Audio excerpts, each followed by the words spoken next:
14 Department of Health and Human Services Roger Severino. If the U.S. Department of Health and Human Services (HHS) were a separate country, its approximately $1.6 trillion budget would rank as the world's fifth largest national budget. For good or ill, HHS activities personally impact the lives of more Americans than do those of any other federal agency. Under President Trump, HHS was dedicated to serving all Americans from conception to natural death, including those individuals and families who face economic and social well-being challenges, one under President Biden. The mission has shifted to promoting equity in everything we do for the sake of populations sharing a particular characteristic including race, sexuality, gender identification, ethnicity, and a host of other categories, too. As a result of HHS's having lost its way, U.S. life expectancy, instead of returning to normal after the COVID-19 pandemic, continued to drop precipitously to levels not seen since 1996, with white populations alone losing 7% of their expected lifespan in just 1 year. 3. Nothing less than America's long-term survival is at stake. Accordingly, HHS must return to serving the health and well-being of all Americans at all stages of life instead of using social engineering that leaves us sicker, poorer, and more divided. Overview: HHS consists of 11 operating divisions that have varying degrees of practical independence from the Secretary of Health and Human Services and 15 staff divisions that are directly under the Office of the Secretary. This chapter's recommendations are limited to those divisions that most need reform and address, wherever possible, 5 cross-cutting goals. 450, mandate for leadership. The conservative promise: goal number 1, protecting life, conscience, and bodily integrity. The Secretary should pursue a robust agenda to protect the fundamental right to life, protect conscience rights, and uphold bodily integrity rooted in biological realities, not ideology. From the moment of conception, every human being possesses inherent dignity and worth, and our humanity does not depend on our age, stage of development, race, or abilities. The Secretary must ensure that all HHS programs and activities are rooted in a deep respect for innocent human life from day one until natural death. Abortion and euthanasia are not health care. A robust respect for the sacred rights of conscience, both at HHS and among governments and institutions funded by it, increases choices for patients and program beneficiaries and furthers pluralism and tolerance. The Secretary must protect Americans' civil rights by ensuring that HHS programs and activities follow the letter and spirit of religious freedom and conscience protection laws. Radical actors inside and outside government are promoting harmful identity politics that replaces biological sex with subjective notions of gender identity and bases a person's worth on his or her race, sex, or other identities. This destructive dogma, under the guise of equity, threatens Americans' fundamental liberties as well as the health and well-being of children and adults alike. The next Secretary must ensure that HHS programs protect children's minds and bodies and that HHS programs respect parents' basic right to direct the upbringing, education, and care of their children. Goal number 2, empowering patient choices and provider autonomy. Basic economics holds that costs tend to decrease and quality and options tend to increase when there is robust and free competition in the provision of goods and services. Healthcare is no exception. Healthcare reform should be patient-centered and market-based and should empower individuals to control their healthcare-related dollars and decisions. Of course, providers who deliver healthcare also need the freedom to address the unique needs of their patients. States should be the primary regulators of the medical profession, and the federal government should not restrict providers' ability to discharge their responsibilities or limit their ability to innovate through government pricing controls or irrational Medicare and Medicaid reimbursement schemes. Finally, America's broken insurance system, run largely through confusing provider networks and third-party payers, employers, induces overconsumption of health care, limits consumer shopping, and hides true costs from patients. The federal government should focus reform on reducing burdens of regulatory compliance, unleashing innovation in healthcare delivery, ceasing interference in the daily lives of patients and providers, allowing alternative insurance coverage options, and returning control of healthcare dollars to patients making decisions with their providers about their healthcare treatments and services. 451, Department of Health and Human Services Goal number 3, promoting stable and flourishing married families. Families comprised of a married mother, father, and their children are the foundation of a well-ordered nation and healthy society. Unfortunately, family policies and programs under President Biden's HHS are fraught with agenda items focusing on LGBTQ+ equity, subsidizing single motherhood, disincentivizing work, and penalizing marriage. These policies should be repealed and replaced by policies that support the formation of stable, married, nuclear families. Working fathers are essential to the well-being and development of their children, but the United States is experiencing a crisis of fatherlessness that is ruining our children's futures. In the overwhelming number of cases, fathers insulate children from physical and sexual abuse, financial difficulty or poverty, incarceration, teen pregnancy, poor educational outcomes, high school failure, and a host of behavioral and psychological problems. By contrast, homes with non-related boyfriends are among the most dangerous place for a child to be. HHS should prioritize married father engagement in its messaging, health, and welfare policies. In the context of current and emerging reproductive technologies, HHS policies should never place the desires of adults over the right of children to be raised by the biological fathers and mothers who conceive them. In cases involving biological parents who are found by a court to be unfit because of abuse or neglect, the process of adoption should be speedy, certain, and supported generously by HHS. Goal number 4, preparing for the next health emergency. The COVID-19 pandemic demonstrated how catastrophic a micromanaging, misinformed, centralized, and politicized federal government can be. Basic human rights, medical choice, and the doctor-patient relationship were trampled without scientific justification and for extended periods of time. Excess deaths, not due to COVID-19, skyrocketed because of forced lockdowns, isolation, vaccine-related mass firings, and colossal disruptions of the economy and daily rhythms of life. The federal government's public health apparatus has lost the public's trust. Before the next national public health emergency, this apparatus must be fundamentally restructured to ensure a transparent, scientifically grounded, and more nimble, efficient, transparent, and targeted response that respects the unique needs and input of patient populations and providers. Every one of the overreaching policies during the pandemic, from lockdowns and school closures to mask and vaccine mandates or passports, received its supposed legal justification from the state of emergency declared and renewed by the HHS Secretary. Tellingly, however, the threshold for what constitutes a public health emergency, how many cases, hospitalizations, deaths, etc., was never defined. For the sake of democratic accountability, we must know with clarity what will trigger the next emergency declaration and, just as important, what will trigger its end. 452. Mandate for leadership.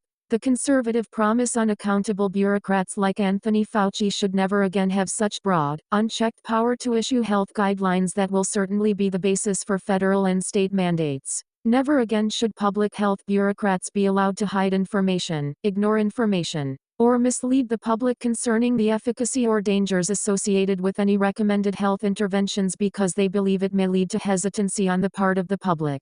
The only way to restore public trust in HHS as an institution capable of acting responsibly during a health emergency is through the best of disinfectants, light. Goal number 5, instituting greater transparency, accountability, and oversight. The next administration should guard against the regulatory capture of our public health agencies by pharmaceutical companies, insurers, hospital conglomerates, and related economic interests that these agencies are meant to regulate. We must erect robust firewalls to mitigate these obvious financial conflicts of interest. All national institutes of health, centers for disease control and prevention, and Food and Drug Administration regulators should be entirely free from private biopharmaceutical funding. In this realm, public-private partnerships is a euphemism for agency capture, a thin veneer for corporatism. Funding for agencies and individual government researchers must come directly from the government with robust congressional oversight. We must shut and lock the revolving door between government and big pharma.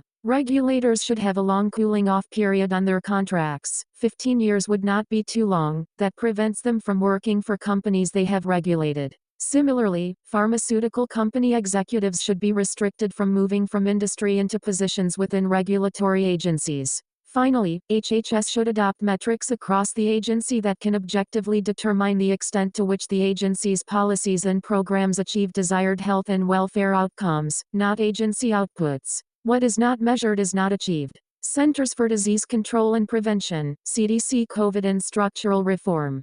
COVID-19 exposed the Centers for Disease Control and Prevention, CDC, as perhaps the most incompetent and arrogant agency in the federal government. CDC continually misjudged COVID-19, from its lethality, transmissibility, and origins to treatments. We were told masks were not needed, then they were made mandatory. CDC botched the development of COVID tests when they were needed most. When it was too late, we were told to put our lives on hold for 2 weeks to flatten the curve. That turned into 2 years of interference and restrictions on the smallest details of our lives. Congress should ensure that CDC's legal authorities are clearly defined and limited to prevent a recurrence of any such arbitrary and vacillating exercise of power. The CDC should be split into 2 separate entities housing its 2 distinct functions. On the one hand, the CDC is now responsible for collecting, synthesizing, 453, Department of Health and Human Services and publishing epidemiological data from the individual states, a scientific data gathering function.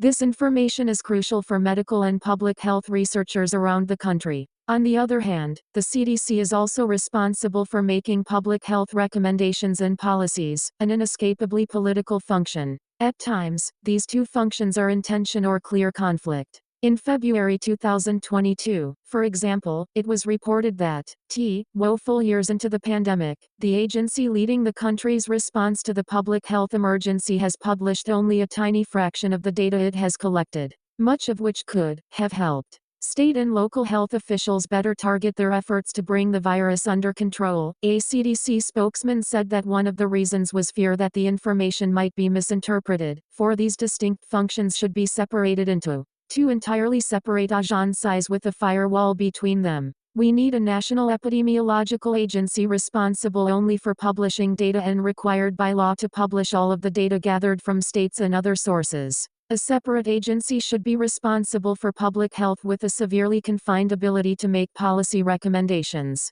The CDC can and should make assessments as to the health costs and benefits of health interventions, but it has limited to no capacity to measure the social costs or benefits they may entail. For example, how much risk mitigation is worth the price of shutting down churches on the holiest day of the Christian calendar and far beyond, as happened in 2020? What is the proper balance of lives saved versus souls saved? The CDC has no business making such inherently political, and often unconstitutional assessments and should be required by law to stay in its lane. The CDC's initial COVID-19 testing failures were largely the result of that agency's prioritizing its own development and production of tests using its internal staff and facilities. The private sector is much better positioned to tackle the challenges inherent in developing and manufacturing novel products, as illustrated by the relative success of the alternative approach to facilitating the development of COVID-19 vaccines and therapeutics by private companies that was adopted by the Food and Drug Administration (FDA).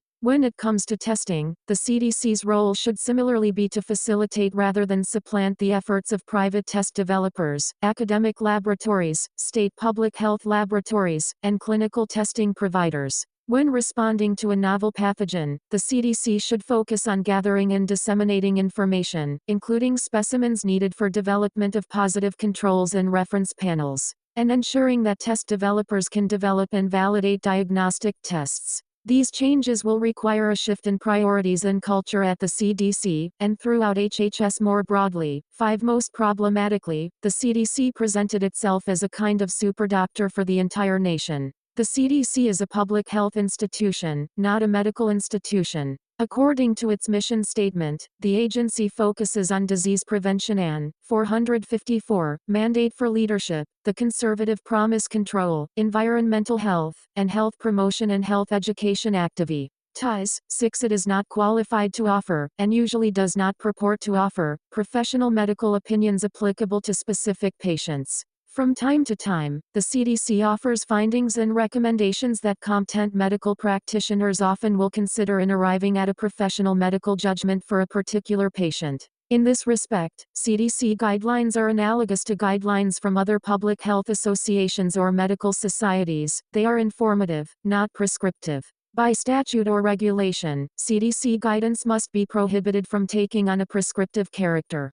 For example, never again should CDC officials be allowed to say in their official capacity that school children should be masked or vaccinated through a schedule or otherwise, or prohibited from learning in a school building. Such decisions should be left to parents and medical providers. We have learned that when CDC says what people should do, it readily becomes a must backed by severe punishments, including criminal penalties. CDC should report on the risks and effectiveness of all infectious disease mitigation measures dispassionately and leave the should and must policy calls to politically accountable parties. Conflicts of interest. There was a time when the CDC could not take money from the pharmaceutical industry, but in 1992, the agency discovered a loophole in federal law that allowed it to accept pharma contributions through the nonprofit CDC Foundation. The money started flowing immediately. From 2014 through 2018, the CDC Foundation received $79.6 million from pharmaceutical corporations like Pfizer, Biogen, and Merck. 7. This practice presents a stark conflict of interest that should be banned.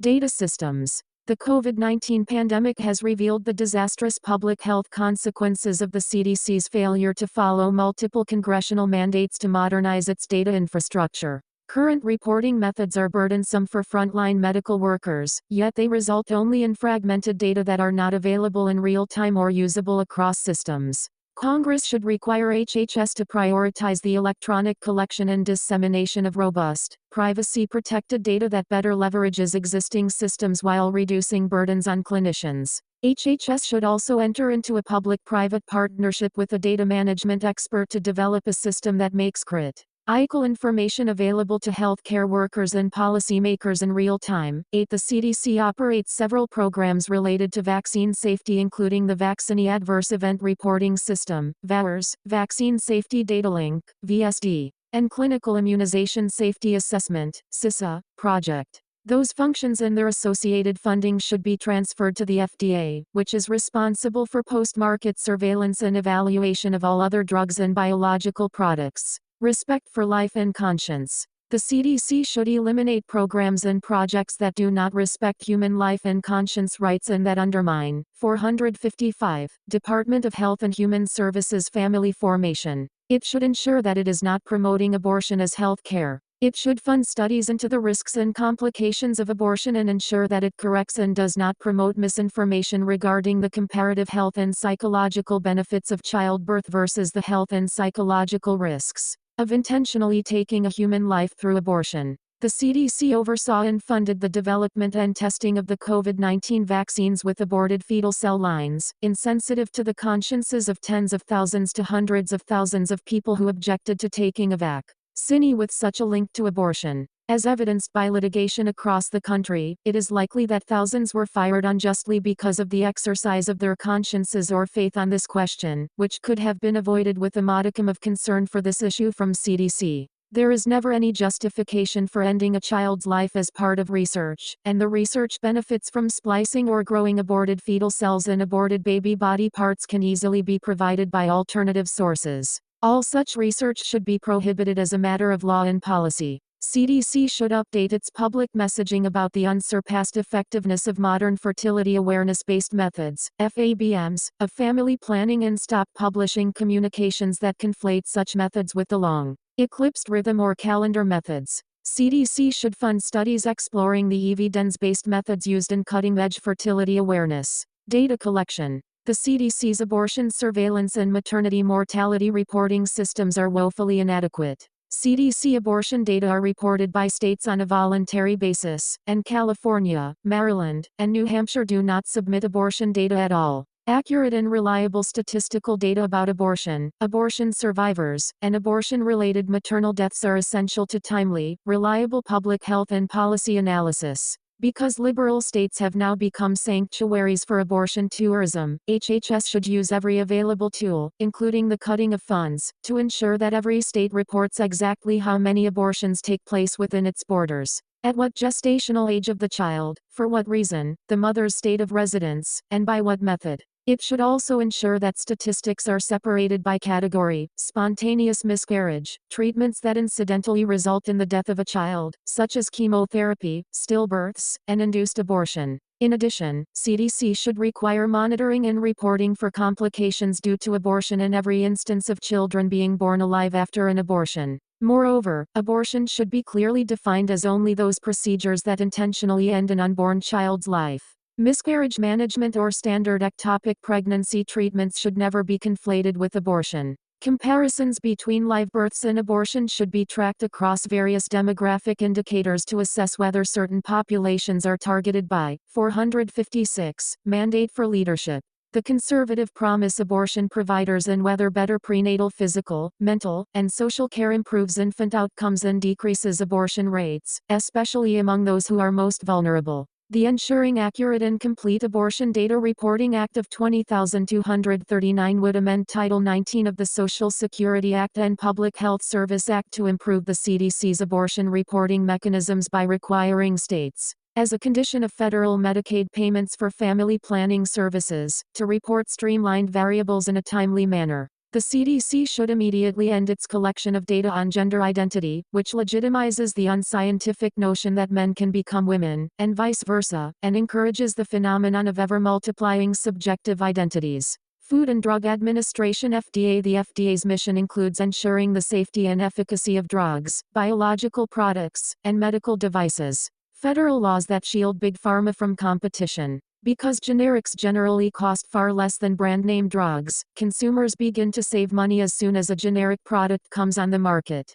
The vast majority are very affordable, with 93% of generic products costing $20 or less. Savings would be even higher under proposals that prevent brand-name manufacturers from slowing down or impeding the entrance of generic products into the marketplace. Specifically, the FDA should prohibit pharmaceutical companies from purposely sitting on their legally available right to be the first to sell generic versions of their drugs. Additionally, Congress should create legal remedies for generic companies to obtain samples of brand name products for their generic development efforts and should prohibit meritless citizen petitions submitted by manufacturers to delay approval of a generic competitor. 10. Approval process for laboratory-developed or modified medical tests. Learning from the failed early COVID-19 testing experience, Congress and the FDA should focus on reforming laws and regulations governing medical tests, especially with respect to laboratory-developed tests. Commercial tests are developed with the intention of being widely marketed, distributed, and used, while laboratory-developed tests are created with the intention of being used solely within one laboratory. A test developed by a lab in accordance with the protocols developed by another lab, non-commercial sharing, currently constitutes a new laboratory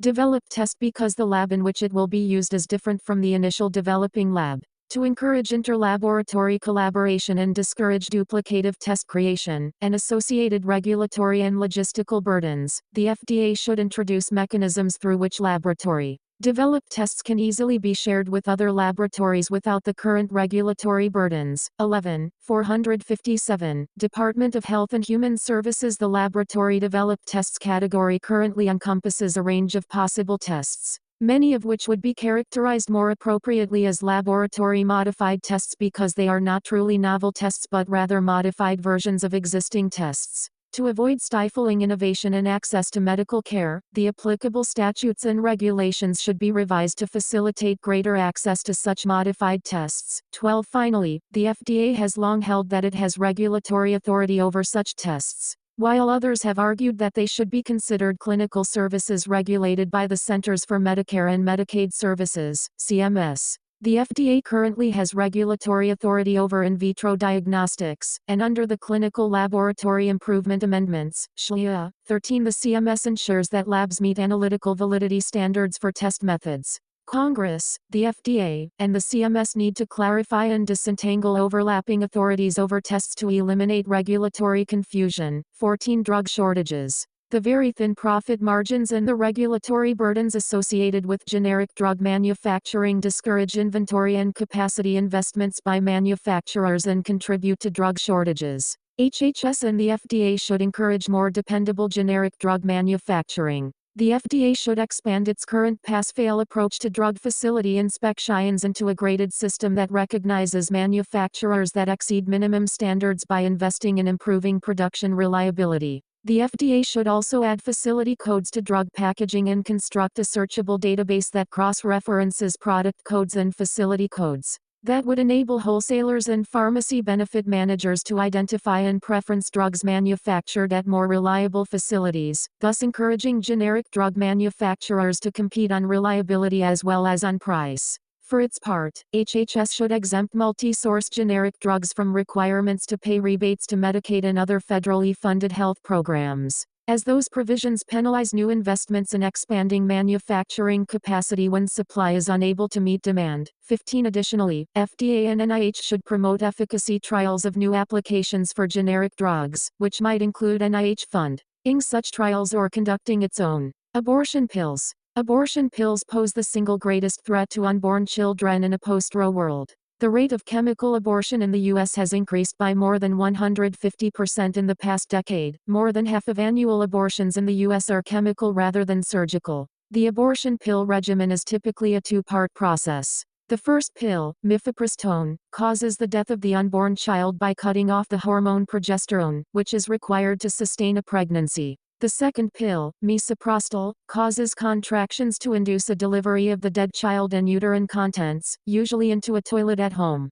The abortion pill regimen is currently approved for up to 70 days. 458. Mandate for leadership. The conservative promise, 10 weeks into pregnancy and before Biden was subject to a heightened safety restriction called a Risk Evaluation and Mitigation Strategy, REMS, that requires an in-person visit with a physician who can check for dangerous contraindications such as ectopic pregnancies and can advise the mother seeking an abortion of the risks of chemical abortion, including hemorrhaging, and what to do in such circumstances. Chemical abortion has been found to have a complication rate 4 times higher than that of surgical abortion. Since its approval more than 20 years ago, mifepristone has been associated with 26 deaths of pregnant mothers, over 1,000 hospitalizations, and thousands more adverse events, but that number does not account for all complications. Of course, this does not count the hundreds of thousands to millions of babies whose lives have been unjustly taken through chemical abortion. FDA should therefore, reverse its approval of chemical abortion drugs because the politicized approval process was illegal from the start.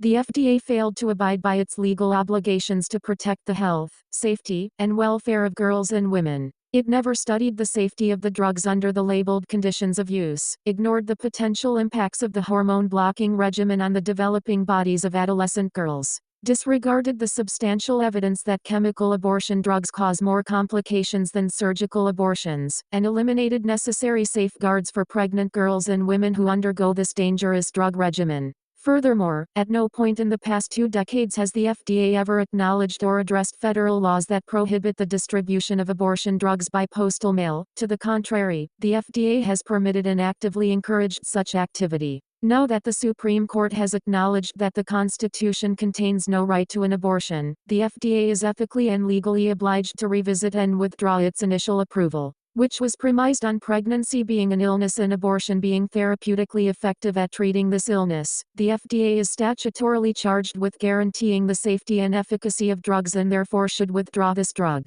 that is proven to be dangerous to women and by definition fatally unsafe for unborn children. As an interim step, the FDA should immediately restore the REMS by removing the in-person dispensing requirement to eliminate dangerous teleabortion and abortion by mail distribution. Mail-order abortions. Allowing mail-order abortions is a gift to the abortion industry that allows it to expand far beyond brick-and-mortar clinics and into 459. Department of Health and Human Services pro-life states that are trying to protect women, girls, and unborn children from abortion. The FDA should therefore, reinstate earlier safety protocols for mifeprex that were mostly eliminated in 2016 and apply these protocols to any generic version of mifepristone. A bare minimum policy of limiting abortion pills to the pre-2016 policy of 49 days gestation, returning to the pre-2021 in-person dispensing requirement, and returning to requiring prescribers to report all serious adverse events, not just deaths,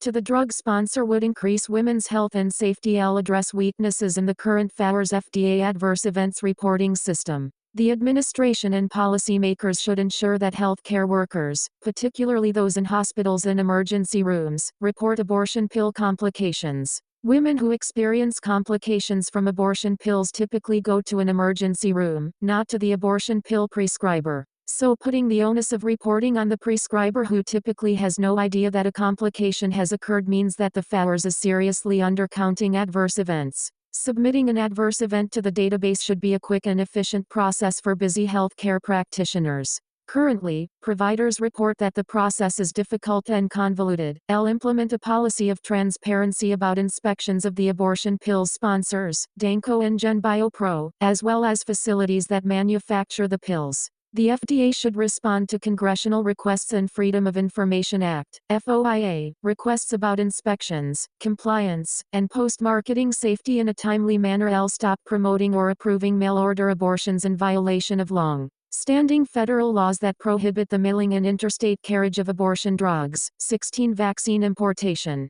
Thousands of Americans of faith and conscience wish to receive various childhood vaccinations for themselves and their families but are not allowed to receive vaccines that are derived through or tested on aborted fetal cells. For example, the chickenpox, hepatitis, and MMR vaccines in the U.S. are all linked to abortion in this way. There are ethically derived alternatives abroad that have been used safely there for decades, but the FDA makes it exceedingly difficult for Americans to import them. In January 2021, the HHS Office for Civil Rights, OCR, and the FDA jointly announced that HHS was required by the Religious Freedom Restoration Act, 460, Mandate for Leadership, the Conservative Promise, RFRA. 17 to allow bulk importation by doctors of certain Japanese-made vaccines to accommodate religious needs of patients, but the Biden FDA unlawfully revoked this waiver. The FDA should restore the waiver to comply with RFRA and for the obvious public health benefits of increased childhood vaccination by families seeking ethically derived alternatives.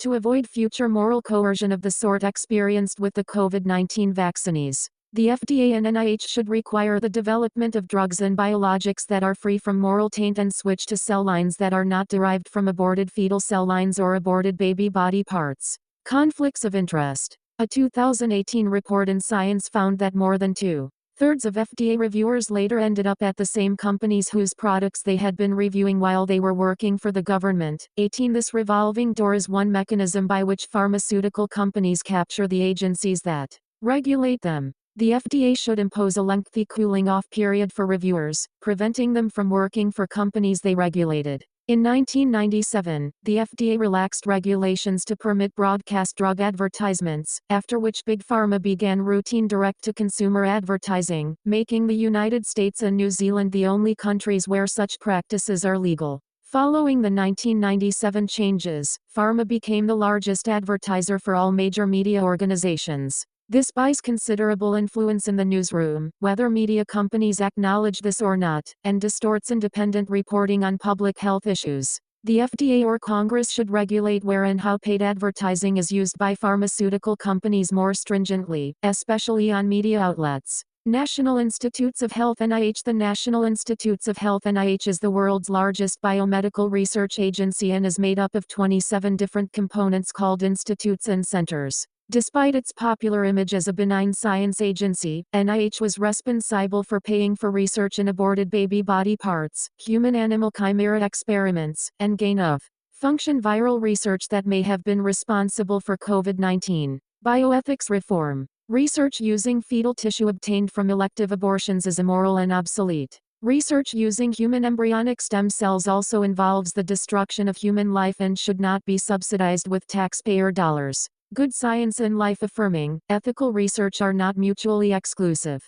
In fact, ethically derived sources such as discarded surgical tissue and adult stem cells, made pluripotent, not tissue obtained from elective abortions, have contributed the most successful treatments for a variety of ailments. Congress authorized HHS to choose not to fund extramural abortion-derived fetal tissue research that fails Ethics Advisory Board review, and in 2019, the 461 Department of Health and Human Services Trump administration's HHS chose that course. Subsequently, however, the Biden administration restored unrestricted funding of abortion-derived fetal tissue research. HHS should promptly restore the Ethics Advisory Committee to oversee abortion-derived fetal tissue research. And Congress should prohibit such research altogether and intramural research projects using tissue from aborted children within the NIH, which should end its human embryonic stem cell registry. Aggressively implement a plan to pursue and fund ethical alternative methods of research in order to ensure that abortion and embryo-destructive related research, cell lines,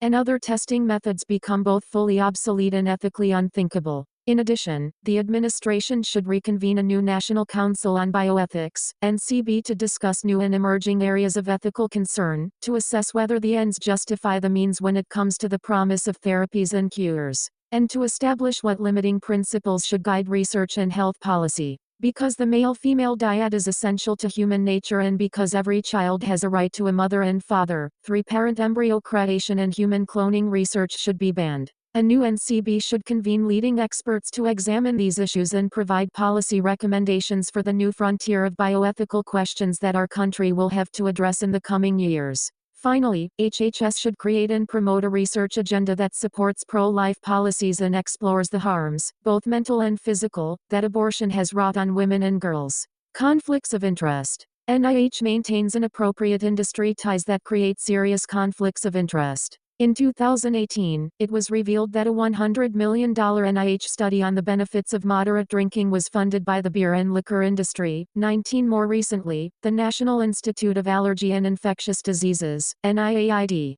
Anthony Fauci's division of the NIH, owns half of the patent for the Moderna COVID-19 vaccine, among thousands of other pharma patents, 20 rather than providing grants to university-based investigators to run the clinical trials on their own Moderna vaccine. The NIH conducted this research internally, a clear conflict of interest. The NIAID will earn millions from this vaccine's revenue, with several NIH employees, and their heirs personally receiving up to $150,000 annually from Moderna vaccine sales. 21, 462, Mandate for Leadership, the Conservative Promise. In May 2022, documents obtained pursuant to a FOIA request revealed that NIH Director Francis Collins, NIAID Director Anthony Fauci, and Fauci's Deputy Director, Clifford Lane, all received royalties from pharmaceutical companies between 2009 and 2014. 22 Nonprofit watchdog Open the Books estimates that from 2010 to 2020, third parties paid more than $350 million in royalties to NIH and its scientists, who are credited as co-inventors. Most problematically, in the years when they received payments, Collins, Fauci, and Lane were NIH administrators, not researchers, with no plausible claim to be scientific co-discoverers. Most of the world's other advanced science countries have stricter prohibitions on such conflicts, which helps to explain why the most significant studies on COVID treatments, on natural immunity, and on vaccine efficacy have come mostly from outside the U.S. Funding for scientific research should not be controlled by a small group of highly paid and unaccountable insiders at the NIH, many of whom stay in power for decades. The NIH monopoly on directing research should be broken. Term limits should be imposed on top career leaders at the NIH, and Congress should consider block granting NIH's grants budget to states to fund their own scientific research. Nothing in this system would prevent several states from partnering to co-fund large research projects that require greater resources or impact larger regions. Likewise, the establishment of funding for scientific research at the state level does not preclude more modest federal funding through the National Institutes of Health. The two models are not mutually exclusive. The CDC and NIH foundations, whose boards are populated with pharmaceutical company executives, need to be decommissioned. Private donations to these foundations, a majority of them from pharmaceutical companies, should not be permitted to influence government decisions about research funding or public health policy. Woke policies. Under Francis Collins, NIH became so focused on the Me Too movement that it refused to sponsor scientific conferences unless there were a certain number of women panelists, which violates federal civil rights law against sex discrimination. This quota practice should be ended, and the NIH Office of Equity, Diversity, and Inclusion, which pushes such unlawful actions, should be abolished. NIH has been at the forefront in pushing junk gender science. Instead, it should fund studies into the short-term and long-term negative effects of cross-sex interventions, including affirmation, puberty blockers, cross-sex hormones and surgeries, and the likelihood of desistance if young people are given counseling that does not include medical or social interventions. Centers for Medicare and Medicaid Services, CMS, with the goal of being a societal safety net. Medicare and Medicaid touch more American lives than does any other federal program.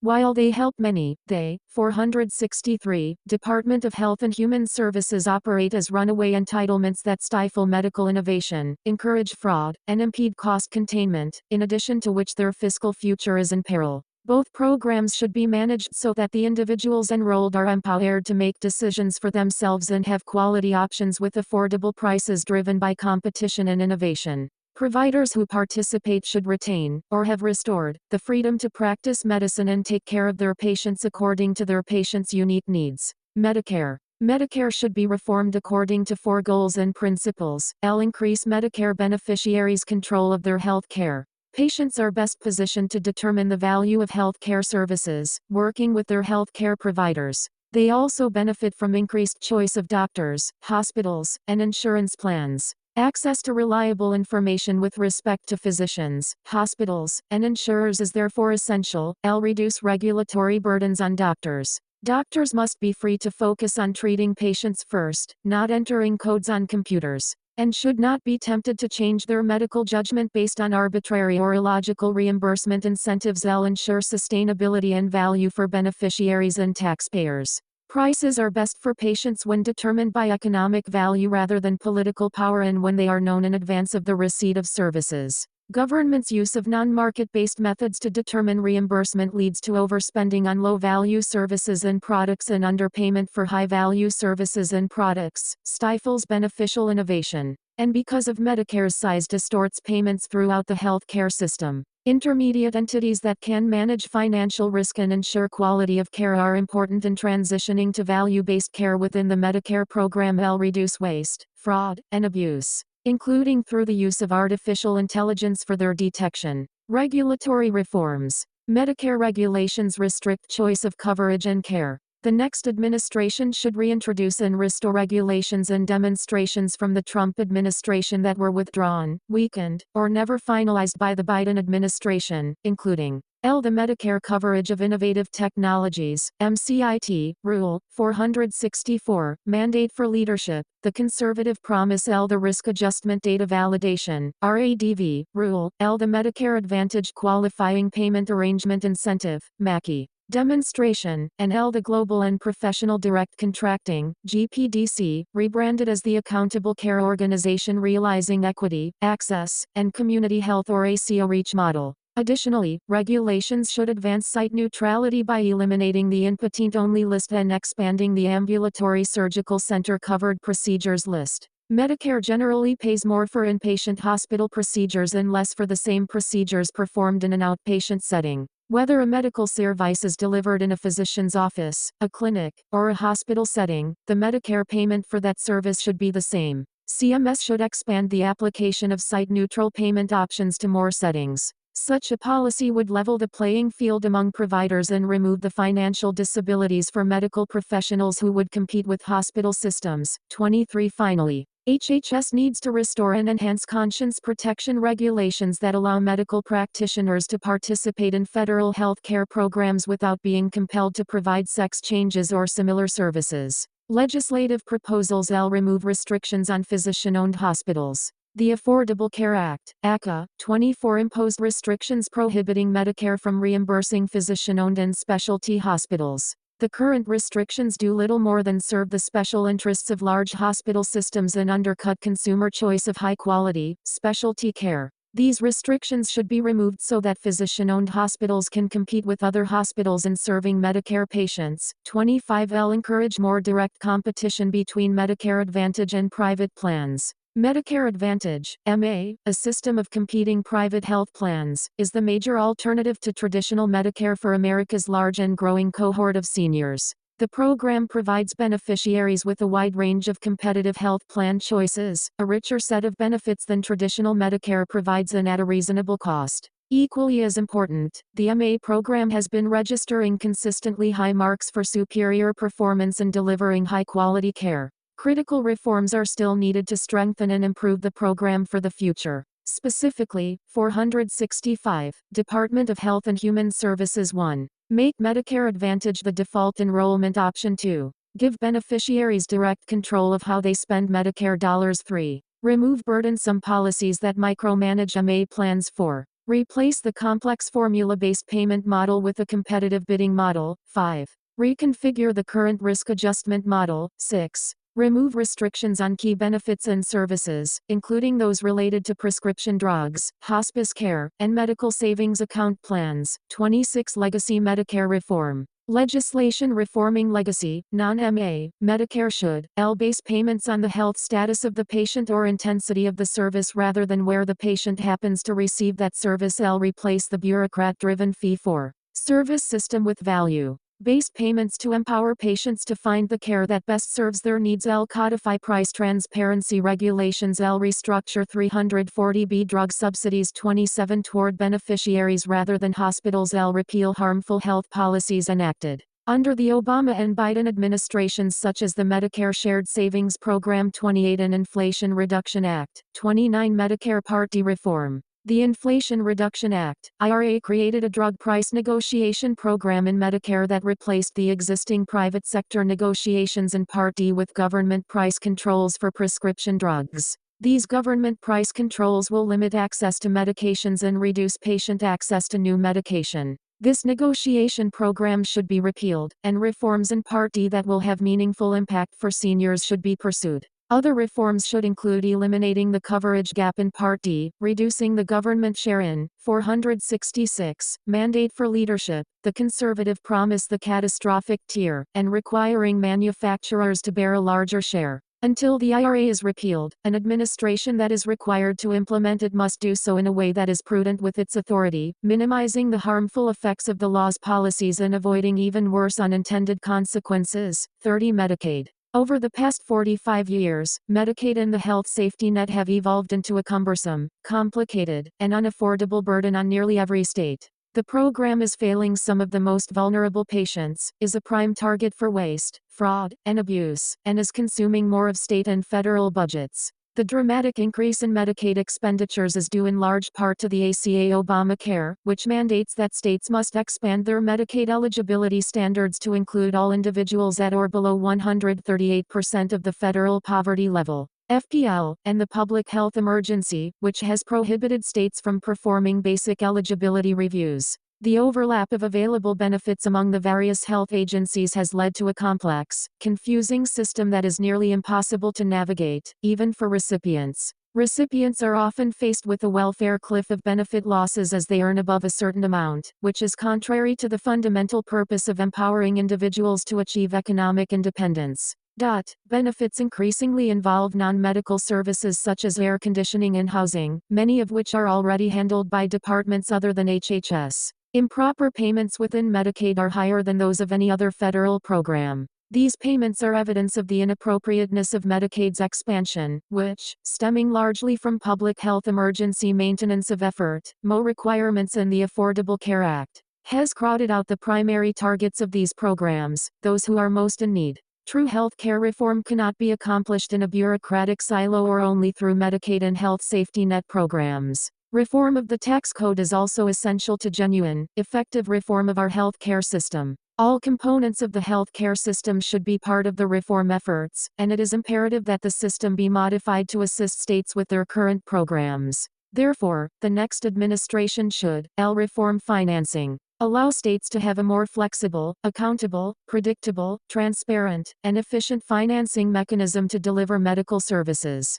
This system should include a more balanced or blended match rate, block grants, aggregate caps, or per capita caps. Any financial system should be designed to encourage and incentivize innovation in the efficient delivery of health care services. Federal and state financial participation in the Medicaid program should be rational, predictable, and reasonable. It should also incentivize states to save money and improve the quality of health care. 467. Department of Health and Human Services direct dollars to beneficiaries more effectively and responsibly. The current funding structure for the Medicaid program rewards expansions, lacks transparency, and promotes financing gimmicks. CMS should 1. End state financing loopholes. 2. Reform payments to hospitals for uncompensated care. 3. Replace the enhanced match rate with a fairer and more rational match rate. 4. Restructure basic financing and put the program on a more fiscally predictable budget, which should include reform of disproportionate share hospital payments to hospitals. 31. Strengthen program integrity.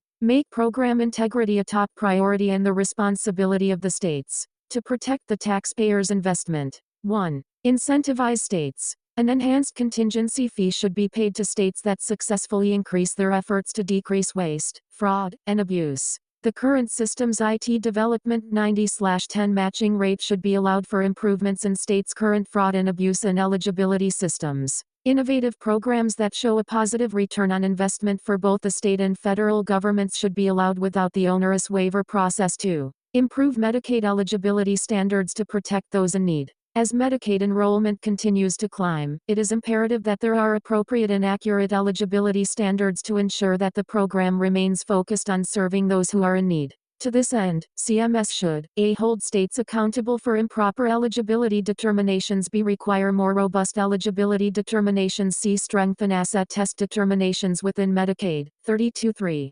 Conduct oversight and reform of managed care. 33L. Incentivize personal responsibility. CMS should allow states to ensure that Medicaid recipients have a stake in their personal health care and a say in decisions related to the Medicaid program. Personal responsibility. 468. Mandate for leadership. The conservative promise and consumer choice for Medicaid recipients must go together as standard components of the safety net, especially for able-bodied recipients. Medicaid recipients, like the rest of Americans, should be given both the freedom to choose their health plans and the responsibility to contribute to their health care costs at a level that is appropriate to protect the taxpayer. Add work requirements and match Medicaid benefits to beneficiary needs. Because Medicaid serves a broad and diverse group of individuals, it should be flexible enough to accommodate different designs for different groups. For example, CMS should launch a robust personal option to allow families to use Medicaid dollars to secure coverage outside of the Medicaid program. CMS should also 1. Clarify that states have the ability to adopt work incentives for able-bodied individuals similar to what is required in other welfare programs, and the ability to broaden the application of targeted premiums and cost sharing to higher income enrollees. 2. Add targeted time limits or lifetime caps on benefits to disincentivize permanent dependence. 34L. Allow private health insurance. Congress should allow states the option of contributing to a private insurance benefit for all members of the family in a flexible account that rewards healthy behaviors. This reform should also allow catastrophic coverage combined with an account similar to a health savings account, HSA, for the direct purchase of health care and payment of cost sharing for most of the population. Increase flexible benefit redesign without waivers. CMS should add flexibility to eliminate obsolete mandatory and optional benefit requirements and, for able-bodied recipients, eliminate benefit mandates that exceed those in the private market. This should include flexibility to redesign eligibility, financing, and service delivery of long-term care to serve the most vulnerable and truly needy and eliminate middle-income to upper-income Medicaid recipients. Eliminate current waiver and state plan processes. CMS should allow providers to make payment reforms without cumbersome waivers or state plan amendment processes where possible. More broadly, the federal government's role should be oversight on broad indicators like cost effectiveness and health measures like quality, health improvement, and 469, Department of Health and Human Services wellness and should give the balance of responsibility for Medicaid program management to states. This reform would include adding Section 111,535 waiver requirements in some cases, such as imposing work requirements for able-bodied adults, while rescinding requirements in others, such as non-health care benefits and services related to climate change. Affordable care ACT and private health insurance. Remove barriers to direct primary care. Direct primary care, DPC, is an innovative healthcare delivery model in which doctors contract directly with patients for their care on a subscription basis regardless of how or where the care is provided. The DPC model is improving patient access, driving higher quality and lower cost, and strengthening the doctor-patient relationship.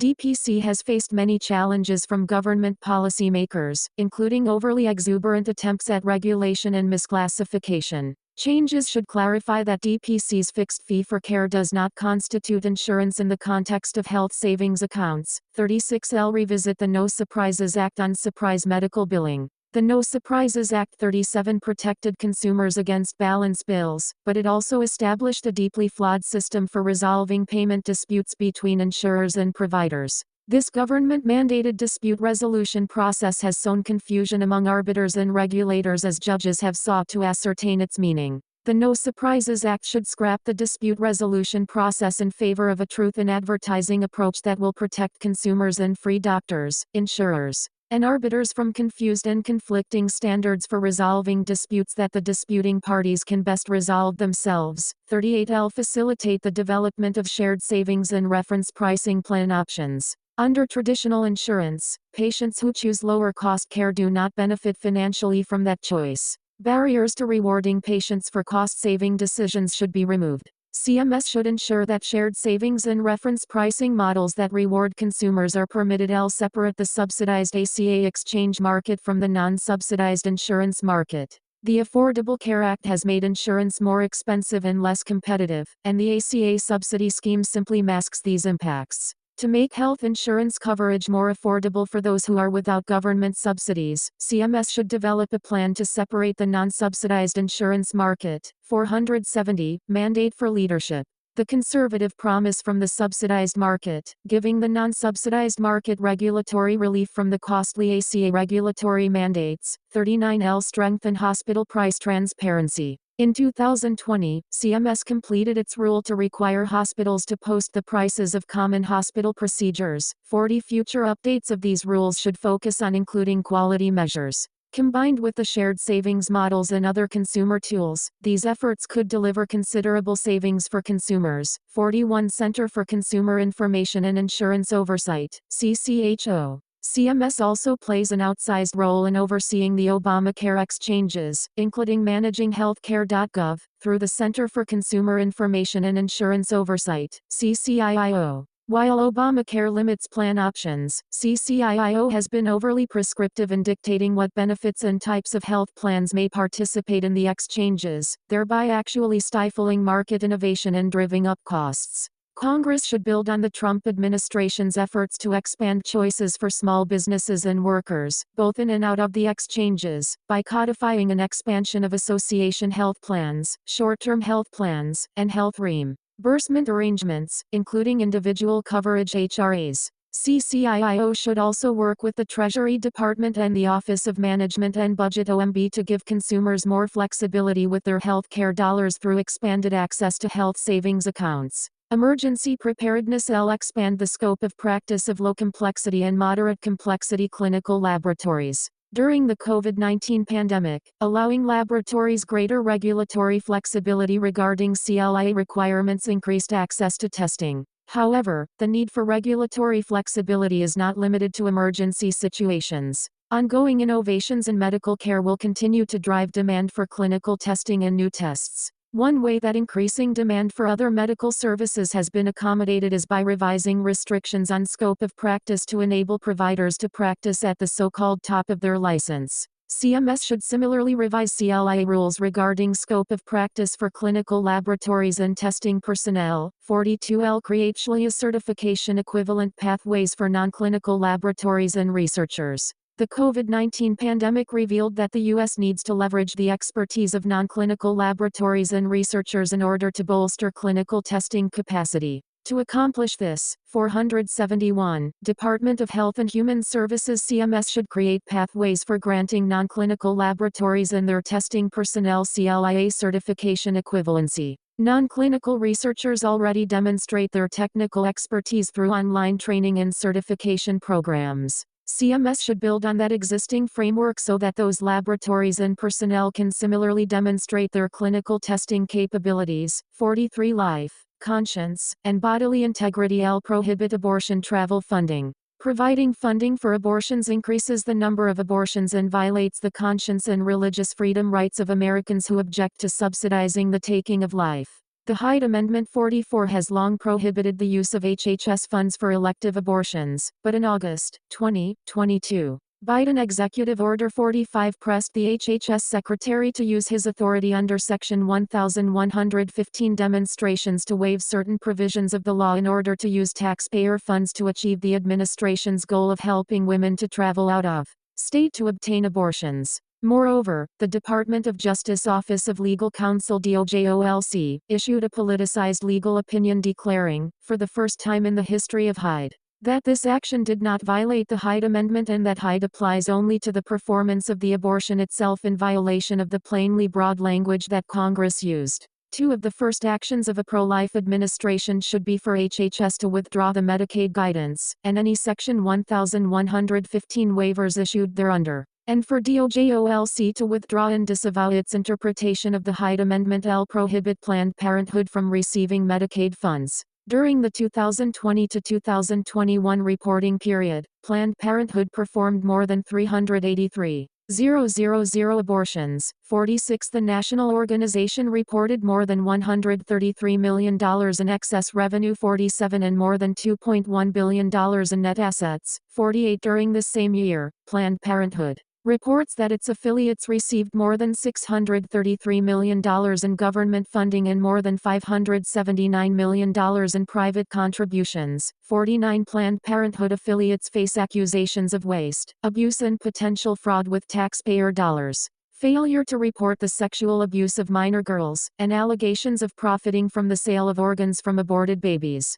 Policymakers should end taxpayer funding of Planned Parenthood and all other abortion providers and redirect funding to health centers that provide real health care for women. The bulk of federal funding for Planned 472 mandate for leadership. The conservative Promise Parenthood comes through the Medicaid program. HHS should take two actions to limit this funding. 1. Issue guidance re-emphasizing that states are free to defund Planned Parenthood in their state Medicaid plans. 2. Propose rulemaking to interpret the Medicaid statute to disqualify providers of elective abortion from the Medicaid program. Congress should pass the Protecting Life and Taxpayers Act, 50, which would accomplish the goal of defunding abortion providers such as Planned Parenthood. CMS should resolve pending Section 1115 waivers from Idaho, South Carolina, and Tennessee, which, like Texas in January 2022, are seeking both to prohibit abortion providers from participating in state-run Medicaid programs and to work with other states to do the same. Abortion is not health care, and states should be free to devise and implement programs that prioritize qualified providers that are not entangled with the abortion industry. Withdraw Medicaid funds for states that require abortion insurance or that discriminate in violation of the Weldon Amendment. The Weldon Amendment 51 declares that no HHS funding may go to a state or local government that discriminates against pro-life health entities or insurers. In blatant violation of this law, 7 states require abortion coverage in private health insurance plans, and HHS continues to fund those states. HHS under President Trump disallowed $200 million in Medicaid funding from California because of the state's flouting of the law, but the Biden administration restored it. HHS-CMS should withdraw appropriated funding, up to and including 10% of Medicaid funds, from states that require abortion insurance coverage. DOJ should commit to litigating the defense of those funding decisions promptly to the Supreme Court in order to maximize HHS's ability to withdraw funds from entities that violate the Weldon Amendment. Additionally, California has announced that it will discriminate against pharmacies that do not carry chemical abortion drugs outside of California. California's discrimination takes the form of cutting state contracts with such pharmacies and clearly violates the Weldon Amendment. The violation should likewise face the penalties discussed above. 473. Department of Health and Human Services rewrite the ACA Abortion Separate Payment Regulation. Section 1303 of Obamacare requires that insurers collect a separate payment for certain abortion coverage in qualified health plans that are approved to be sold on exchanges and that they keep those separate payments in separate accounts that are used only to pay for elective abortion services. Neither the letter nor the spirit of the law was enforced under President Obama, and a Trump-era regulation sought to correct this problem. The Biden HHS rescinded this regulation to allow insurance companies once again, contrary to the law, to collect combined payments for what are clearly required to be separate payments for elective abortion coverage. Separate does not mean together. HHS should reinstate a Trump administration regulation and enforce what the plain text of Section 1303 requires.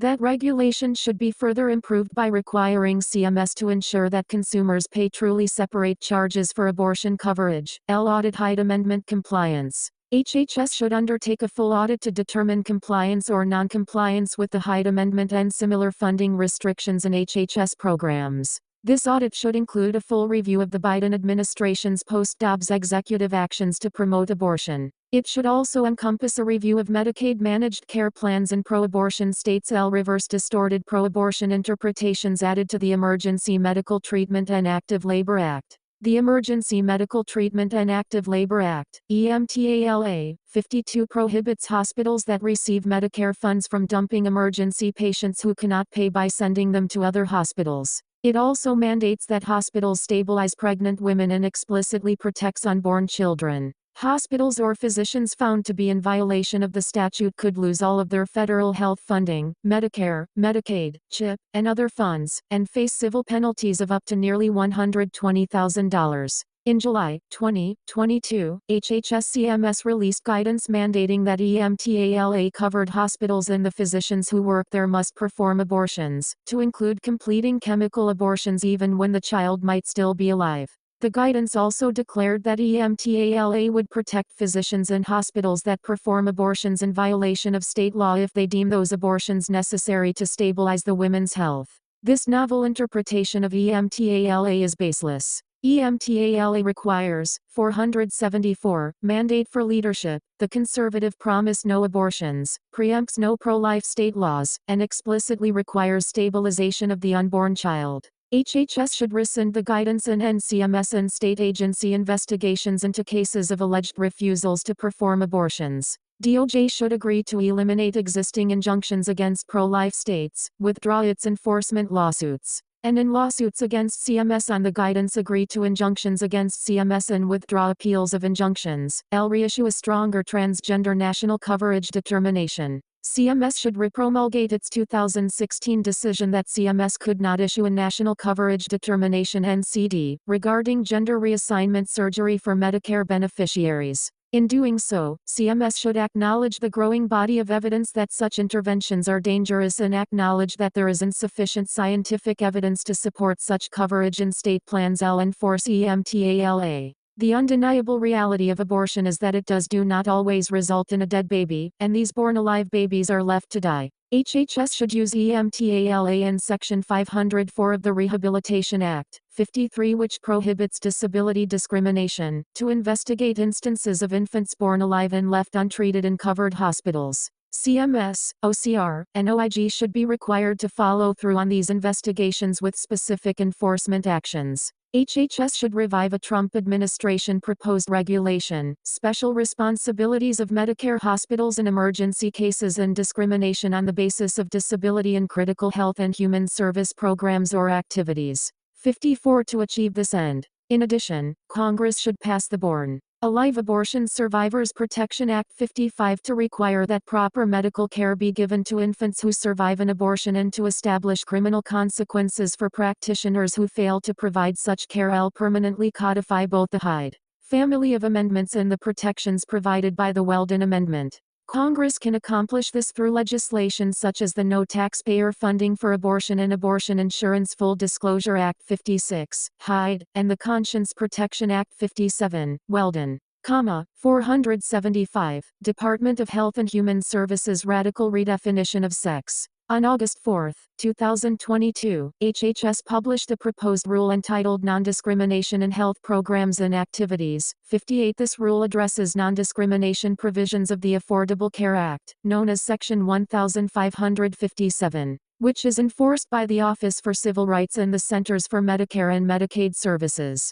Section 1557 prohibits discrimination on the basis of race, color, national origin, age, disability, and sex in covered health programs or activities. Under the proposed rule, sex is redefined. Discrimination on the basis of sex includes, but is not limited to, discrimination on the basis of sex stereotypes, sex characteristics, including intersex traits, pregnancy or related conditions, sexual orientation, and gender identity. 59. In other words, the department proposes to interpret Section 1557 as if it created special privileges for new classes of people, defined in ways that are highly ideological and unscientific. The redefinition of sex to cover gender identity and sexual orientation and pregnancy to cover abortion should be reversed in all HHS and CMS programs as was done under the Trump administration. This includes the Children's Health Insurance Program, CHIP, Low-income families who rely on CHIP should not be coerced, pressured, or otherwise encouraged to embrace this ideologically motivated sexualization of their children. However, while the Biden administration's Section 1557 regulation should be altered and corrected, the lactation room requirements added in the regulation should either be consistently included in any upcoming Section 1557 rulemaking or be proposed in a new individual rule.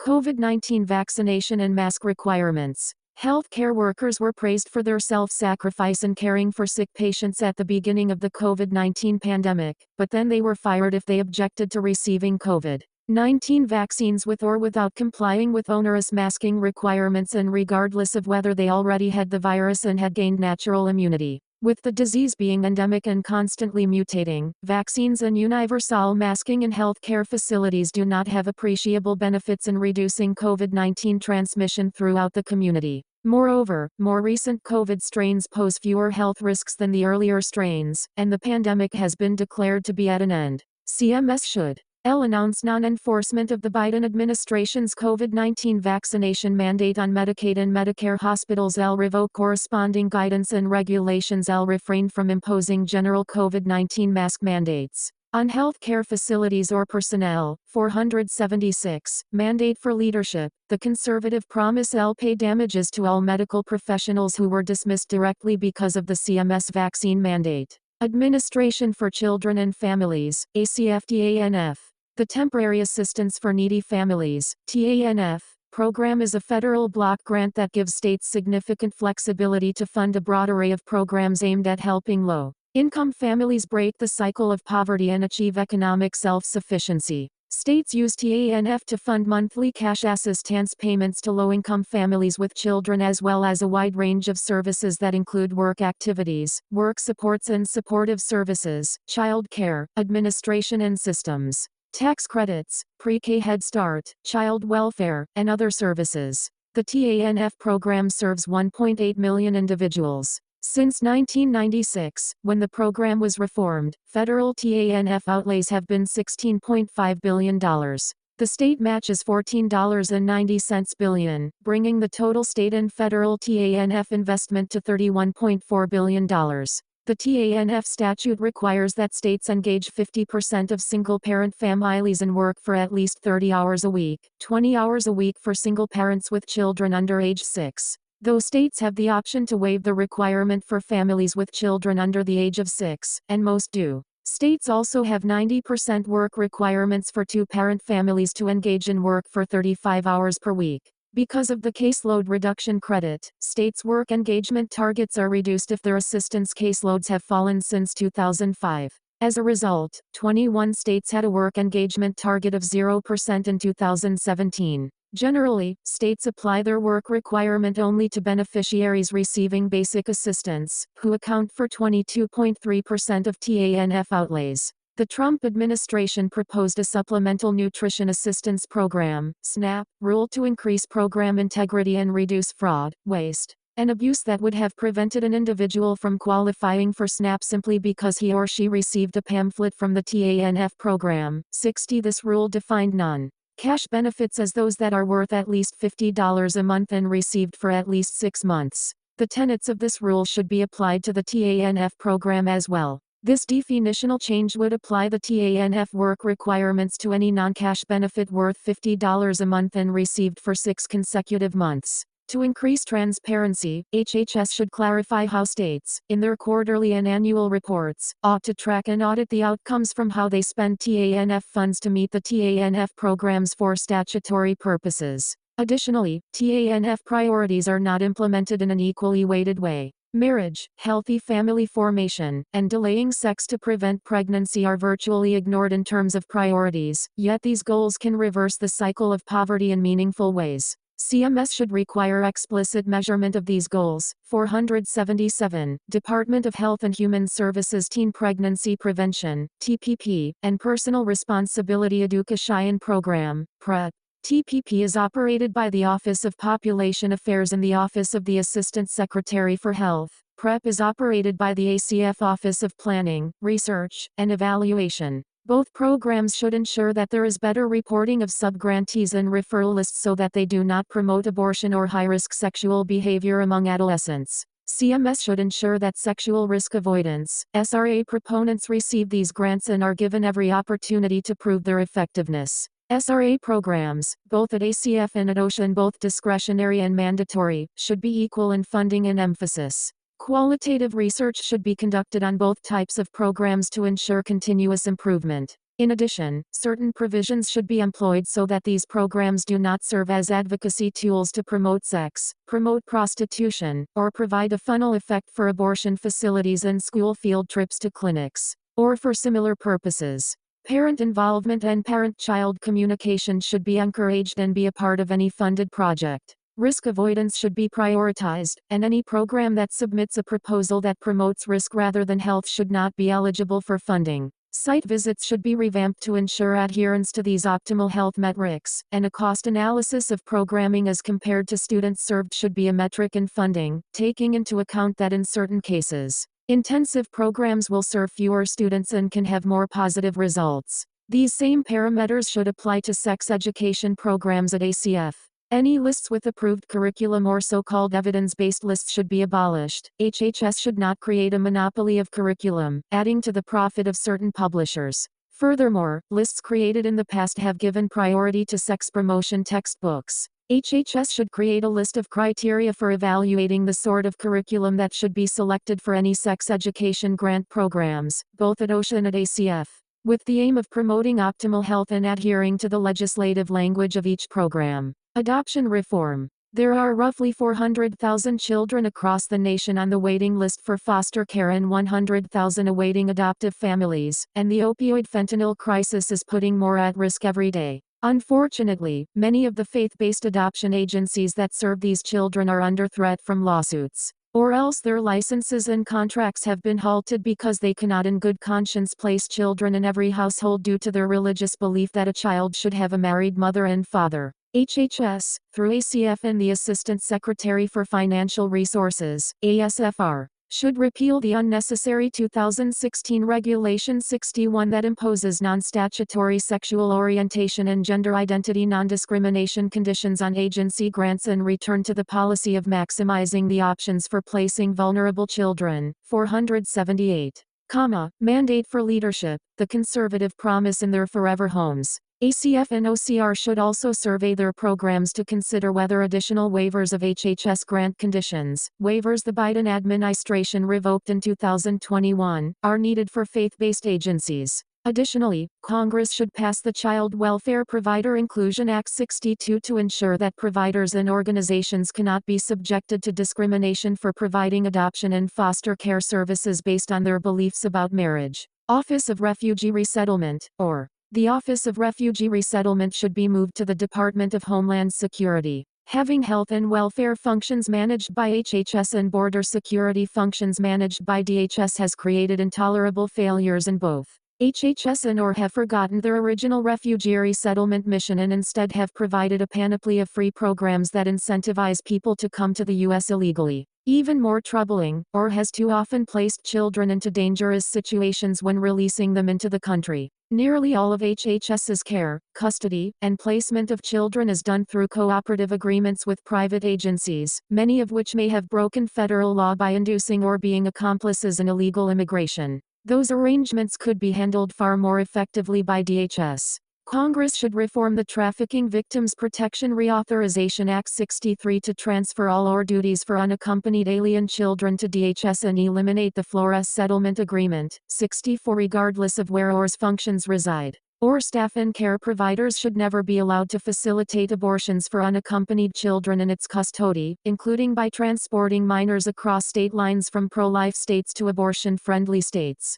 Pregnant, unaccompanied girls in OR custody should be treated with dignity, not trafficked across state lines to be victimized by the abortion industry. OR should withdraw its policy of allowing elective abortions for children in OR care and issue a new policy of instructing care providers not to allow girls to be transported for elective abortions. HHS OGC and the White House should insist that DOJ fight to defend that policy up to the U.S. Supreme Court in light of Dobbs. Office of Child Support Enforcement, OCS. Congress established aid to families with dependent children in 1935 to assist single-parent families who were suffering financially from the loss of a breadwinning husband and father. Within 2 decades, however, the majority of families receiving aid were dependent because of paternal abandonment rather than death. Today, nearly a third of America's children live without a father present in the home, and a fourth of them are enrolled to receive child support. The glaring issue in child support enforcement today is a non-resident father's ability to provide full or consistent child support payments.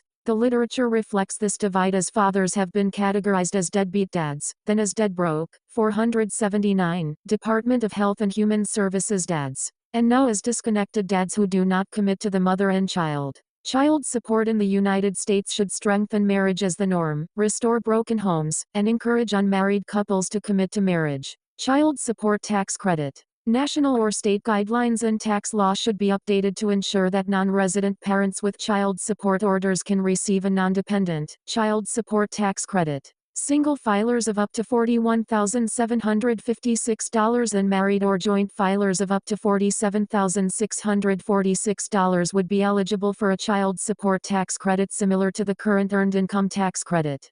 Filers could receive a maximum of $538 in annual returns for one child and a maximum of $3,584 in annual returns for 2 or more children, based on a credit rate of 34%. A child support tax credit would use the low-income, non-resident parents' own earned income and history of employment to assist them further in the task of caring for their children. The key to this policy is that it empowers fathers with their own resources and money rather than creating another government assistance program, or a fully refundable credit, devoid of the father's own monetary efforts. This way, the non-resident father's role as financial provider and relational figure is affirmed, and much-needed financial resources are given to the children. Visitation. Visitation is key to revitalizing child support and increasing payment frequency. The most effective way to lower a non-resident parent's monthly child support order is to spend more court-accounted-for time with the child. For example, Texas combined its child support court with its visitation court to ensure that resident and non-resident parents received state-mandated financial support orders and enforceable visitation orders.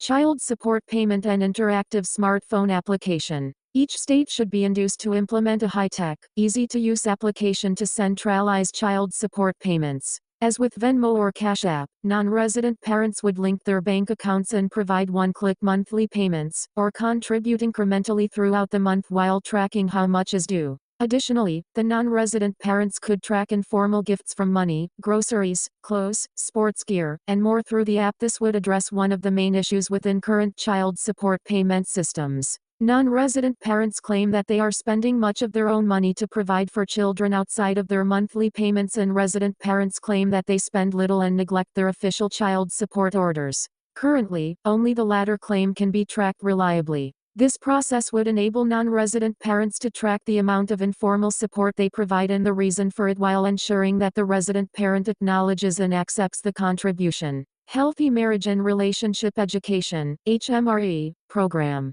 The HMRE program is part of the ACF Office of Family Assistance. The following policies should be implemented. 480. Mandate for leadership. The Conservative Promise L. Utilize HMRE funding or grants to provide state-level high school education resources and curriculum on healthy marriages, sexual risk avoidance, and healthy relationships. Early interventions and prevention are much more cost-effective than our efforts to reach people already in broken relationships. L. Allow child welfare funding to be used for marriage and relationship education. Congress should adopt the following recommendation from a report issued by members of Congress's Joint Economic Committee. Children are far more likely to experience abuse when they are raised outside of their married parent family. Title II of the Child Abuse Prevention and Treatment Act provides grants to communities for the purpose of preventing child abuse and neglect. And one of the stated purposes for which the grants can be used is for efforts to increase family stability. However, Congress could change the law to make it clear that Title II funding can be used for healthy marriage and relationship education.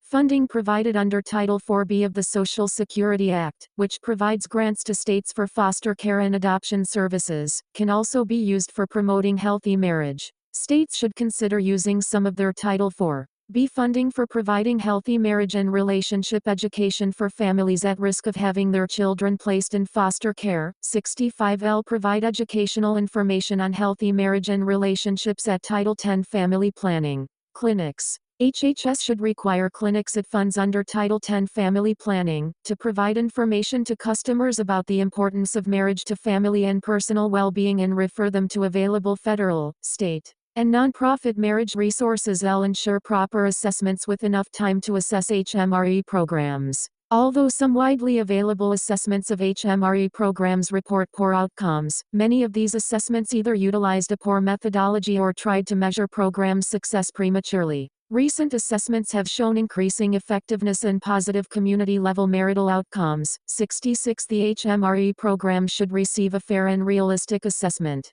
Additionally, the positive role of faith-based programs should be protected. 481. Department of Health and Human Services and prioritized so that these programs do not receive undue scrutiny or pressure to conform to non-religious definitions of marriage and family as put forward by the recently enacted Respect for Marriage Act. 67L. Protect faith-based grant recipients from religious liberty violations and maintain a biblically based, social science-reinforced definition of marriage and family. Social science reports that assess the objective outcomes for children raised in homes aside from a heterosexual, intact marriage are clear. All other family forms involve higher levels of instability. The average length of same-sex marriages is half that of heterosexual marriages. Financial stress or poverty, and poor behavioral, psychological, or educational outcomes. For the sake of child well-being, programs should affirm that children require and deserve both the love and nurturing of a mother and the play and protection of a father. Despite recent congressional bills like the Respect for Marriage Act that redefine marriage to be the union between any two individuals, HMRE program grants should be available to faith-based recipients who affirm that marriage is between not just any two adults, but one man and one unrelated woman. Healthy Marriage and Responsible Fatherhood, HMRF, program. This program is located within the ACF Office of Family Assistance. Its goal, like that of the HMRE program, is to provide marriage and parenting guidance for low-income fathers. This includes fatherhood and marriage training, curriculum, and subsequent research. L. Implement a pro-fatherhood messaging campaign. With nearly 41% of children born without a married father in the home, and nearly 69% among Black Americans, the fatherhood problem is clear. Similar to Florida Governor Ron DeSantis's 2022 fatherhood bill, HMRF funds should be used to support national messaging campaigns that affirm the role fathers play in the lives of their children, that recognize the financial hardships the fathers themselves face, and that seek to provide relationship education to fathers who were raised without a father in the home. L. Fund effective HMRF state programs. Grant allocations should protect and prioritize faith-based programs that incorporate local churches and mentorship programs or increase social capital through multi-layered community support, including, for example, job training and social events. Programs should affirm and teach fathers based on a biological and 482 mandate for leadership, the conservative promise sociological understanding of what it means to be a father, not a gender-neutral parent, from social science, psychology, personal testimonies, etc. Administration on Children, Youth, and Families, ASIF. L. Allocate funding to strategy programs promoting father involvement or terminate parental rights quickly. ASIF is currently considering different programs to encourage parents, especially fathers, to engage with their children in foster care. While these program ideas and initiatives are still in the early planning stages, promoting responsible parenthood to reintegrate children or at least keep a consistent male figure in the minor's life is crucial. At the same time, in cases where the father or mother does not make a sincere or serious effort to be involved in the child's upbringing, termination of parental rights for children in foster care should be swift. Office of Head Start, OHSL. Eliminate the Head Start program. Head Start, originally established and funded to support low-income families, is fraught with scandal and abuse. With a budget of more than $11 billion, the program should function to protect and educate minors. Sadly, it has done exactly the opposite. In fact, approximately 1 in 4 grant recipients had incidents in which children were abused, left unsupervised, or released to an unauthorized person between October 2015 and May 2020.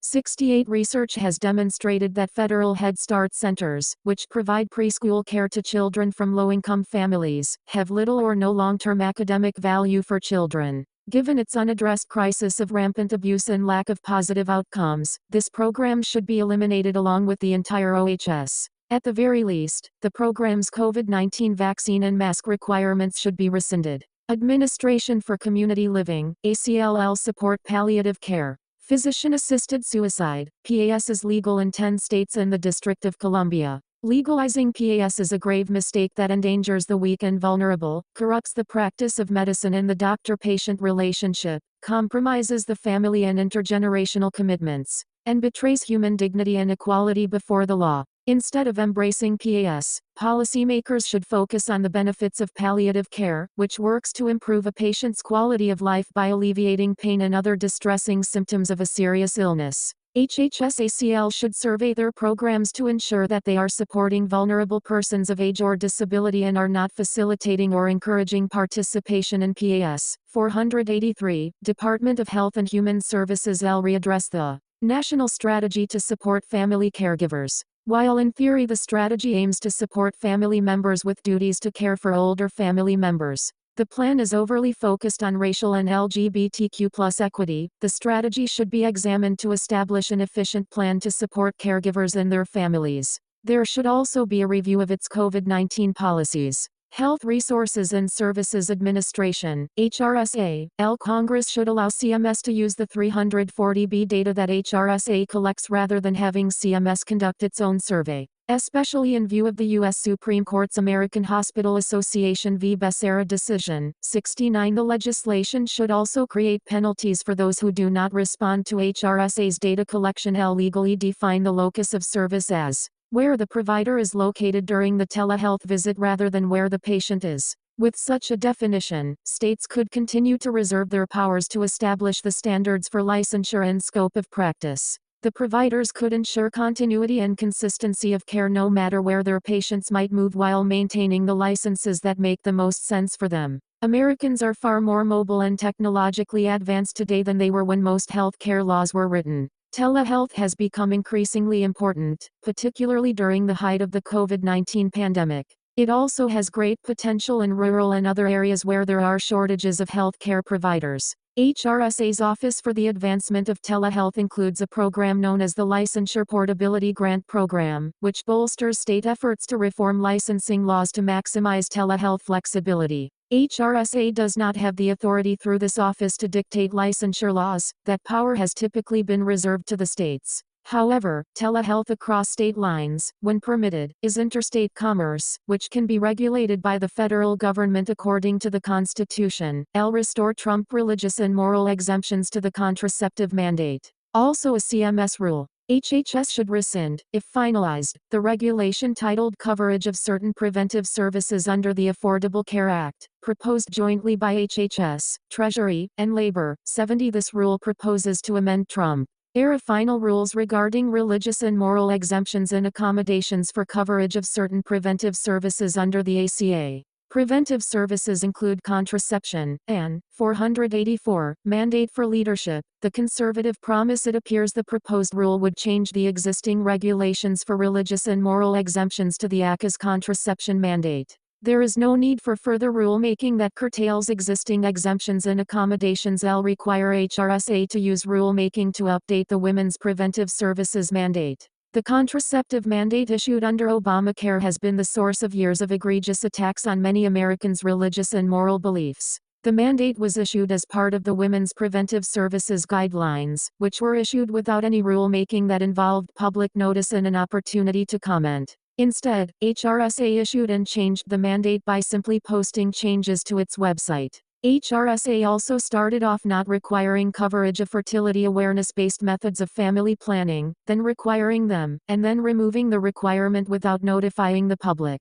A federal judge recently ruled that this failure to undergo notice and comment in issuing the mandate is unlawful. HRSA should be required to repromulgate any women's preventive services mandates through the notice and comment process that is compliant with the Administrative Procedures Act. Moreover, since the Obama administration, HRSA entered into long-term contracts with the pro-abortion American College of Obstetricians and Gynecologists, ACOG, and related entities to serve as an exclusive advisor with respect to the content of this mandate. HRSA has used this arrangement to ignore comments that members of the public were sometimes able to submit in the process. And ACOG has abused its position to attack HHS's allowance of religious and moral exemptions to the contraceptive mandate. HHS should rescind these contracts and establish an advisory committee that is compliant with the Federal Advisory Committee Act and has members that are committed to women's preventive services and are not pro-abortion ideologues. Expand inclusion of fertility awareness-based methods and supplies to family planning in the Women's Preventive Services Mandate.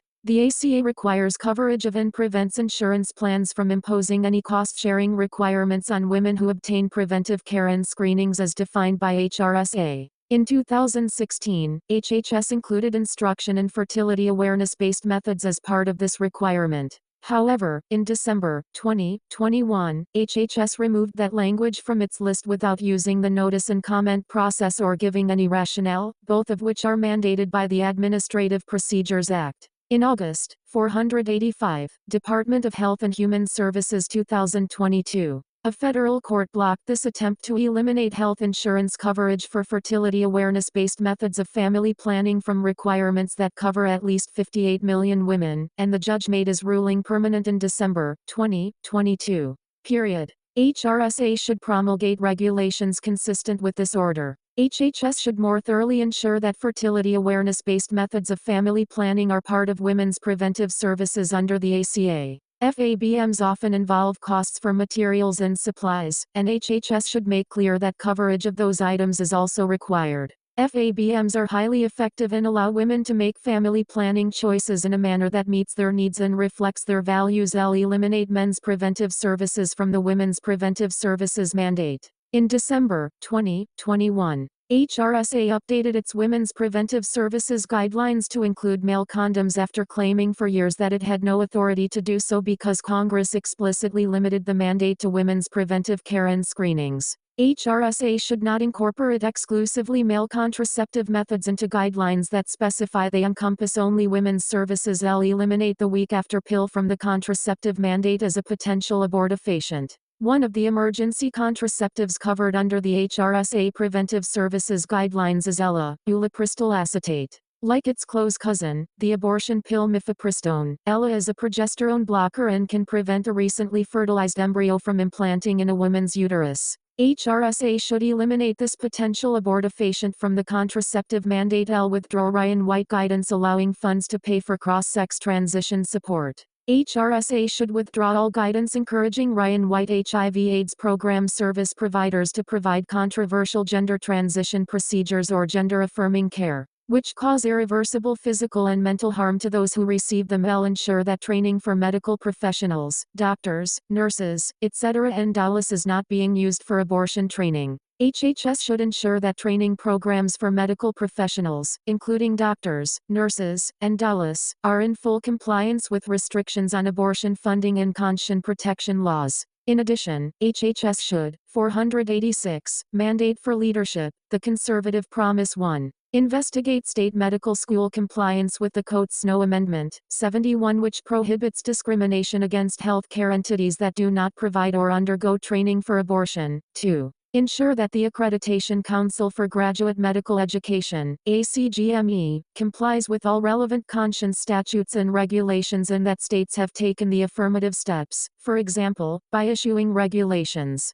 to assure compliance with Coates-Snow. 3. Communicate to medical schools that any abortion-related training must be on an opt-in rather than opt-out basis. 4. Require states that receive HHS funds to issue regulations or enter into arrangements with accrediting bodies to comply with the Coates-Snow Amendment's prohibition of mandatory abortion training by individuals or institutions. The Coates-Snow Amendment specifically requires such state regulations or arrangements. Prioritize funding for home-based child care, not universal daycare. As HRSA's Early Childhood Health page outlines, currently, only about half of U.S. preschoolers are on track with their development and ready for school. And more than 1 in 4 of children, 28%, who experience abuse or neglect are under 3 years old. 72 concurrently, children who spend significant time in daycare experience higher rates of anxiety, depression, and neglect as well as poor educational and developmental outcomes. Instead of providing universal daycare, funding should go to parents either to offset the cost of staying home with a child or to pay for familial, in-home child care. Provide education and resources on early childhood health.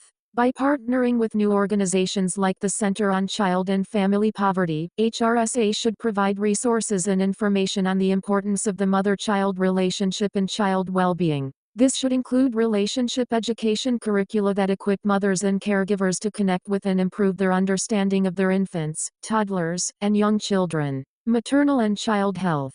Currently, the HRSA Maternal and Child Health Program is collecting data on the benefits of DALAS in improving the health, safety, and emotional well-being of mothers at birth. DALAS provide a patient-focused, non-medical support system for single or married mothers that decreases the 487 Department of Health and Human Services overall cesarean rate by 50%, the length of labor by 25%, the use of oxytocin by 40%, and requests for an epidural by 60%. DALAS often use the power of touch and massage to reduce stress and anxiety during labor. 73 Given concerns about maternal mortality or postpartum depression that is worsened by poor birth experiences, DALAS should be an active option for all women whether they are giving birth in a traditional hospital, through midwifery, or at home. Additionally, since most DALAS services are not covered by traditional insurance programs, the Maternal and Child Health Program should work to provide funding for low-income mothers. Indian Health Service, IHS. The Indian Health Service serves our American Indian and Alaska Native populations. Reforms are needed to improve America's ability to deliver on its promises to these important populations and must take account of cultural preferences and lifestyles, limitations due to geography, such as challenging terrain,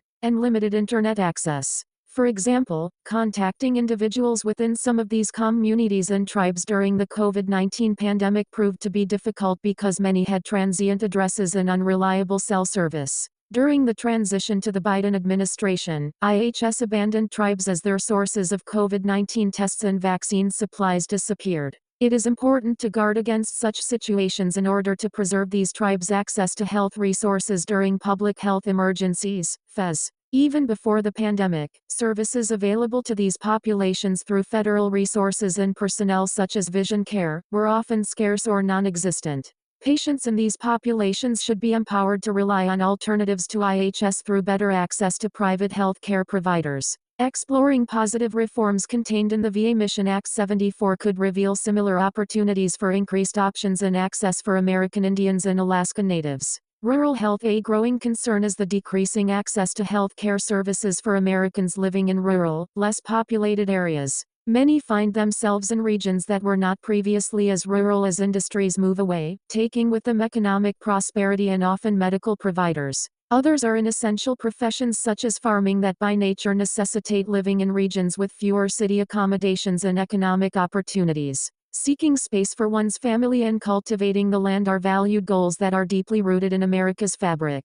Both Congress and an administration must continually keep in mind how healthcare policies uniquely affect these regions because their market trends and populations are different from those of more populous regions. Often, rural patients face an hour's drive to the nearest medical provider or facility or have 488 mandate for leadership. The conservative promise limited or no internet access, which restricts their access to telehealth services, especially video visits. To improve its healthcare policies that affect rural regions, HHS should reduce the regulatory burden and unleash private innovation that can discover solutions to unique local needs. Implement or encourage policies that increase the supply of healthcare providers, such as increased telehealth access and interstate licensure, a historically state matter, including for volunteers wishing to provide temporary charitable services across state lines. Encourage flexibility in modes of healthcare delivery, including less expensive alternatives to hospitals and telehealth independent of expensive air ambulances. Office of the Secretary. The Secretary of Health and Human Services and the Office of the Secretary necessarily set the tone for the entire department. The secretary is the most accountable individual within HHS and, along with his or her immediate staff, should therefore be responsible for setting the policies that govern the department's operations instead of allowing the operational divisions to assume the leading role in policy making, thereby diffusing responsibility. Practical reforms to enhance the Secretary's accountability should include the following. Restrict HHS's ability to declare indefinite public health emergencies (FES). Currently, HHS is merely required to notify Congress of such a declaration within 48 hours. Congress should establish a set time frame for any FE, placing on the Secretary the burden of proof as to why an extension of the FE is necessary. Reinstate the HHS sunset securing updated and necessary statutory evaluations timely. Rule 75. Congress should codify the no-reverse Trump administration rule that required all HHS agencies to review regulations retrospectively and publish results. Without such a review, regulations expire. Investigate, expose, and remediate any instances in which HHS violated people's rights by. 489. Department of Health and Human Services 1. Colluding with big tech to censor dissenting opinions during COVID. 2. Colluding with abortion advocates and LGBT advocates to violate conscience protection laws and the Hyde Amendment. The Life Agenda. The Office of the Secretary should eliminate the HHS Reproductive Health Care Access Task Force and install a pro-life task force to ensure that all of the department's divisions seek to use their authority to promote the life and health of women and their unborn children. Additionally, HHS should return to being known as the Department of Life by explicitly rejecting the notion that abortion is health care and by restoring its mission statement under the strategic plan and elsewhere to include furthering the health and well-being of all Americans from conception to natural death. The next administration should create a dedicated special representative for domestic women's health. In the Trump administration, there was a special representative for global women's health that focused on international issues. But this position lacked authority to be the lead on international policies because of overlapping issues with the U.S. Department of State and USAID, and at times a lack of clarity as to the lead point of contact and policy decisions at the White House. The new special representative would serve as the lead on all matters of federal domestic policy development related to life and family with support from the DPC for implementation and coordination among agencies. In the post-Dobbs era, advancing support for mothers will include coordination among agencies outside of HHS, and the special representative would provide a clear focal point for all issues related to protecting life and serving families. The Family Agenda. The Secretary's anti-discrimination policy statements should never conflate sex with gender identity or sexual orientation. Rather, the Secretary should proudly state that men and women are biological realities that are crucial to the advancement of life sciences and medical care, and that married men and women are the ideal natural family structure because all children have a right to be raised by the men and women who conceived them. Office of the Assistant Secretary for Health, OSH, Office of the Surgeon General OSG, the Assistant Secretary for Health, ASH is the 4-star Admiral for the United States Public Health Service Commissioned Corps, USPHS. And the Surgeon General, SG, is the 3-star Admiral. The ASH is tasked with overseeing not only the USPHS, but also 10 regional health offices, multiple presidential and secretarial advisory committees, and other offices such as the Offices of Minority Health, Women's Health, and Population Affairs. The Secretary can further expand the ASH's responsibilities, for example, by 490, mandate for leadership, the conservative promise designating the ASH as liaison to the CDC. The SG officially oversees the daily operations of the USPHS, although those are actually under the control of the director of the USPHS Commissioned Corps headquarters. The SG also issues information to the public, Surgeon General's advisories, calls to action, and reports, serving in effect as a key public health spokesperson for the federal government. USPHS officers are assigned to various agencies such as the CDC, NIH, and Bureau of Prisons. Their organizational structure is similar in some respects to the National Guard's, and their salaries are paid primarily by the agencies to which they are assigned, which serves to limit USPHS appropriations. USPHS officers can be deployed on missions to respond to domestic or international crises, for example, a hurricane in Florida or an Ebola outbreak in Africa, at any time. The USPHS should be restructured to make it more like its sister uniformed services with a more streamlined chain of command and corresponding appropriations to ensure efficiency and clarity of mission. Its core mission should be refocused to emphasize prompt, responsive deployments that meet specific criteria and are less dependent on the various agencies to which the officers are assigned. Fulfillment of specific tasks should not be duplicated by non-uniformed civil servants and USPHS officers, and any roles that can be filled by civilians should be filled by them.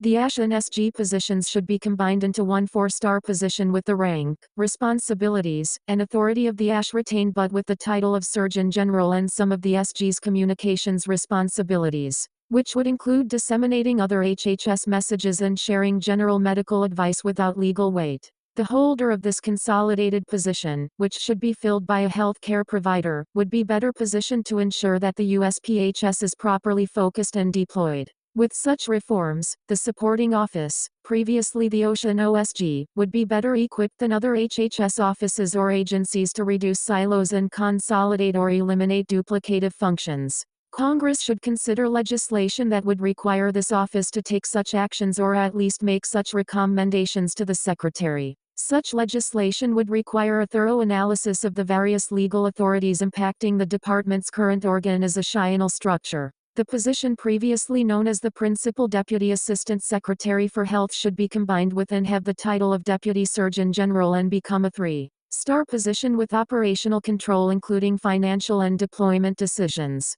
The director of the headquarters should be responsible for implementing the decisions of the Deputy Surgeon General. Promoting life and family. In dealing with sexually transmitted diseases and unwanted pregnancies, the OSH should focus on root cause analysis with a focus on strengthening marriage and sexual risk avoidance. Strong leadership is needed. 491. Department of Health and Human Services and the Office of Science and Medicine to drive investigative review of literature for a variety of issues including the effect of abortion on prematurity and breast cancer, lack of evidence for so-called gender-affirming care, and physical and emotional damage following cross-sex treatments, especially on children. The OSH should withdraw all recommendations of and support for cross-sex medical interventions and gender-affirming care. Title 10. The Title 10 Family Planning Program should be reframed with a focus on better education around fertility awareness and holistic family planning and a Deputy Assistant Secretary for Population Affairs that understands the program and is able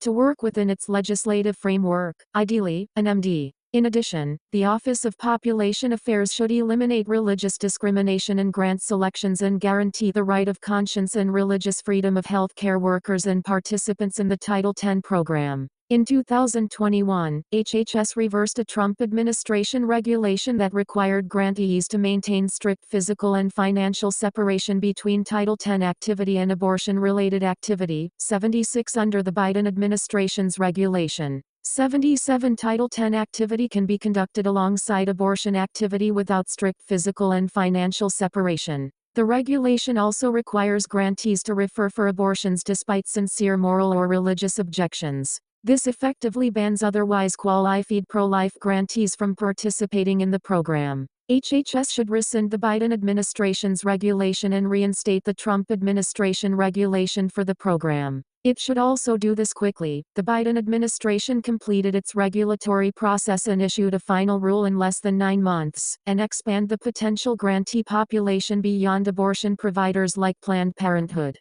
Congress should complement these efforts by passing legislation such as the Title 10 Abortion Provider Prohibition Act 78, which would prohibit family planning grants from going to entities that perform abortions or provide funding to other entities that perform abortions. This would help to protect the integrity of the Title 10 program even under an abortion-friendly administration. Administration for Strategic Preparedness and Response, ASPR versus FEMA. When the President declares a national emergency, per the Stafford Act, related to a public health emergency declared by the HHS Secretary, FEMA is activated and controls instead of HHS ASPR. While this arrangement has some benefits because of FEMA's unique logistical capabilities, the arrangement should be reviewed, especially considering the COVID-19 pandemic, for improvements in efficiency according to expertise and available resources, reduced confusion for ASPR and among HHS agencies, and avoidance of duplicated efforts among agencies and personnel. 492. Mandate for leadership. The conservative promise strategic national stockpile.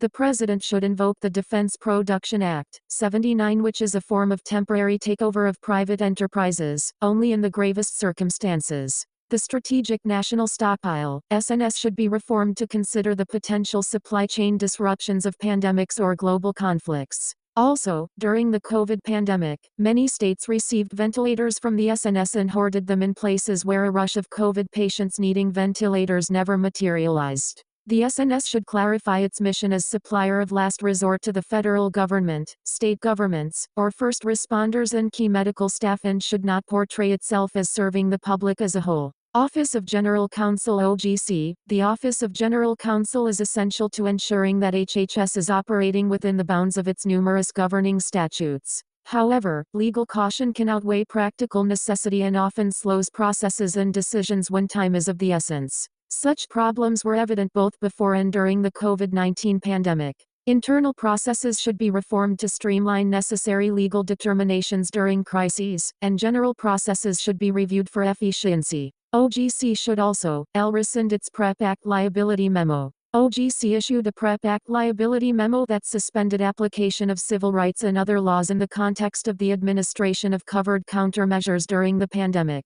It should be rescinded as contrary to law. Rescind efforts to curtail OCR authority over conscience and religious freedom. All OGC memos and Federal Register notices of organization or delegations of authority moving any OCR conscience and religious freedom enforcement to OGC, including RFRA, should be rescinded. An independent authority over these matters should be restored to OCR. Encourage DOJ to repeal OLC memos allowing abortion funding despite Hayden memos allowing federal enclave immunity to perform abortions despite the assimilative crimes. Act 80 rescind legal analysis that authorized HHS to impose a moratorium on rental evictions during COVID. Rescind the OGC legal analysis saying that the injunction in Bowen v. American Hospital Association 81 prevents any proposed HHS regulations or enforcement actions concerning the denial of care. 493. Department of Health and Human Services to newborn infants with disabilities by covered health care entities without or against parental consent. Rescind the legal analysis supporting the Biden administration's decision to dismiss the University of Vermont Medical Center case dealing with the forced participation of a nurse in abortion in violation of law. Rescind the legal analysis restoring $200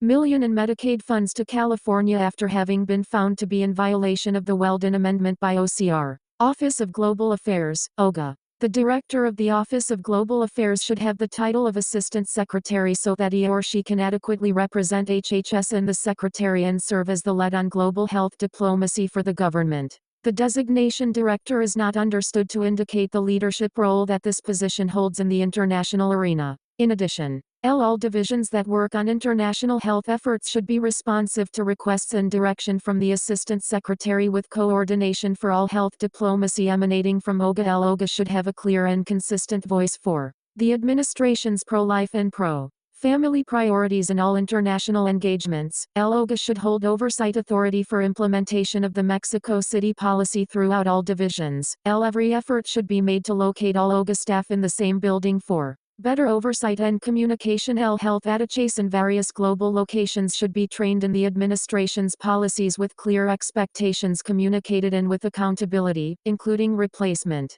when their conduct and advocacy are contrary to administration policies and programmatic priorities. Office for Civil Rights, OCR conscience enforcement. Existing statutes that protect rights of conscience, such as the Church, Coates Snow, and Weldon Amendments do not explicitly, 494, mandate for leadership. The conservative promise provide a private right of action that would allow victims to seek legal redress in court. At the same time, when it continues to fund governmental and private entities that violate these laws, HHS is spending taxpayer funds unlawfully. Under liberal administrations, OCR has amassed a poor record of devoting resources to conscience and religious freedom enforcement and is often complicit in approving or looking the other way at the administration's own attacks on religious liberty. Congress should pass the Conscience Protection Act so that victims can pursue redress through courts without having to depend exclusively on OCR. In addition, OCR should return to Trump administration policies that initiated robust enforcement of these conscience laws. It should restore and fully fund the Office of the Deputy Director for the Conscience and Religious Freedom Division, CRFD, and ensure that it has the necessary delegations from the Secretary to enforce these laws. The Secretary should give adequate delegations to OCR to pursue enforcement of conscience laws, including RFRA, and require all HHS components that provide funding or grants to cooperate with OCR-CRFD investigations. The Secretary, the Deputy Secretary, and principals in other HHS divisions should endorse the remedial measures recommended by OCR-CRFD and limit territorial objections and slow down attempts by other divisional officials including OGC. HHS should withdraw funding from any violating entities that refuse to correct their behavior. And OCR-CRFD should work with ASFR to ensure that all grant announcements and instruments inform grantees and applicants of their obligations to comply with federal health care conscience laws specifically as a condition of obtaining or maintaining their funding. LA draft OCR-RFRA and Religious Freedom Rule from the Trump administration should be issued and finalized. These regulations would provide a clear process for OCR's enforcement in coordination with other HHS divisions and existing HHS grants regulations. LHHS should re-establish waivers for state and child welfare agencies for religious exemptions, especially for faith-based adoption and foster care agencies. It should also rescind subjective case-by-case evaluations for religious and faith-based organizations that request religious exemptions. These case-by-case determinations are currently coordinated with ACF and OCR. The recommended waivers should be granted to all states and agencies that request them. And OCR memos finding that RFRA would be violated if the waivers are not granted should be restored. 495. Department of Health and Human Services LHHS should restore OCR authority to review requests for and render opinions on the application of RFRA to requests for religious accommodation of people, families, and doctors who cannot in good conscience take or administer vaccines, including those made or tested with aborted fetal cell lines. LHHS should restore Section 1557, Section 504, and other OCR regulations and fix guidance documents. In 2020, the Trump administration's OCR published regulations under Section 1557 of the Affordable Care Act that restored the agency's enforcement of that law to the limits of its statutory text, deferred to the ACA's widespread use of a binary biological conception of sex discrimination, and specified that the regulation must comply with the religious exemption and abortion neutrality clauses in Title IX from which it is derived, as well as the Religious Freedom Restoration Act and other laws. Courts blocked core provisions of that rule from going into effect. In 2022, the Biden administration proposed to reinstate a rule contradicting the scope of the statute and imposing non-discrimination on the basis of sexual orientation and gender identity. It is expected that this rule will be finalized in 2023, even though several courts have issued rulings against the interpretation on which it is based. LOCR should return its enforcement of sex discrimination to the statutory framework of Section 1557 and Title IX. Specifically, it should 1. Remove all guidance issued under the Biden administration concerning sexual orientation and gender identity under Section 1557, particularly the May 2021 announcement of Enforcement 82 and March 2022 statement threatening states that protect minors from genital mutilation, 83-2.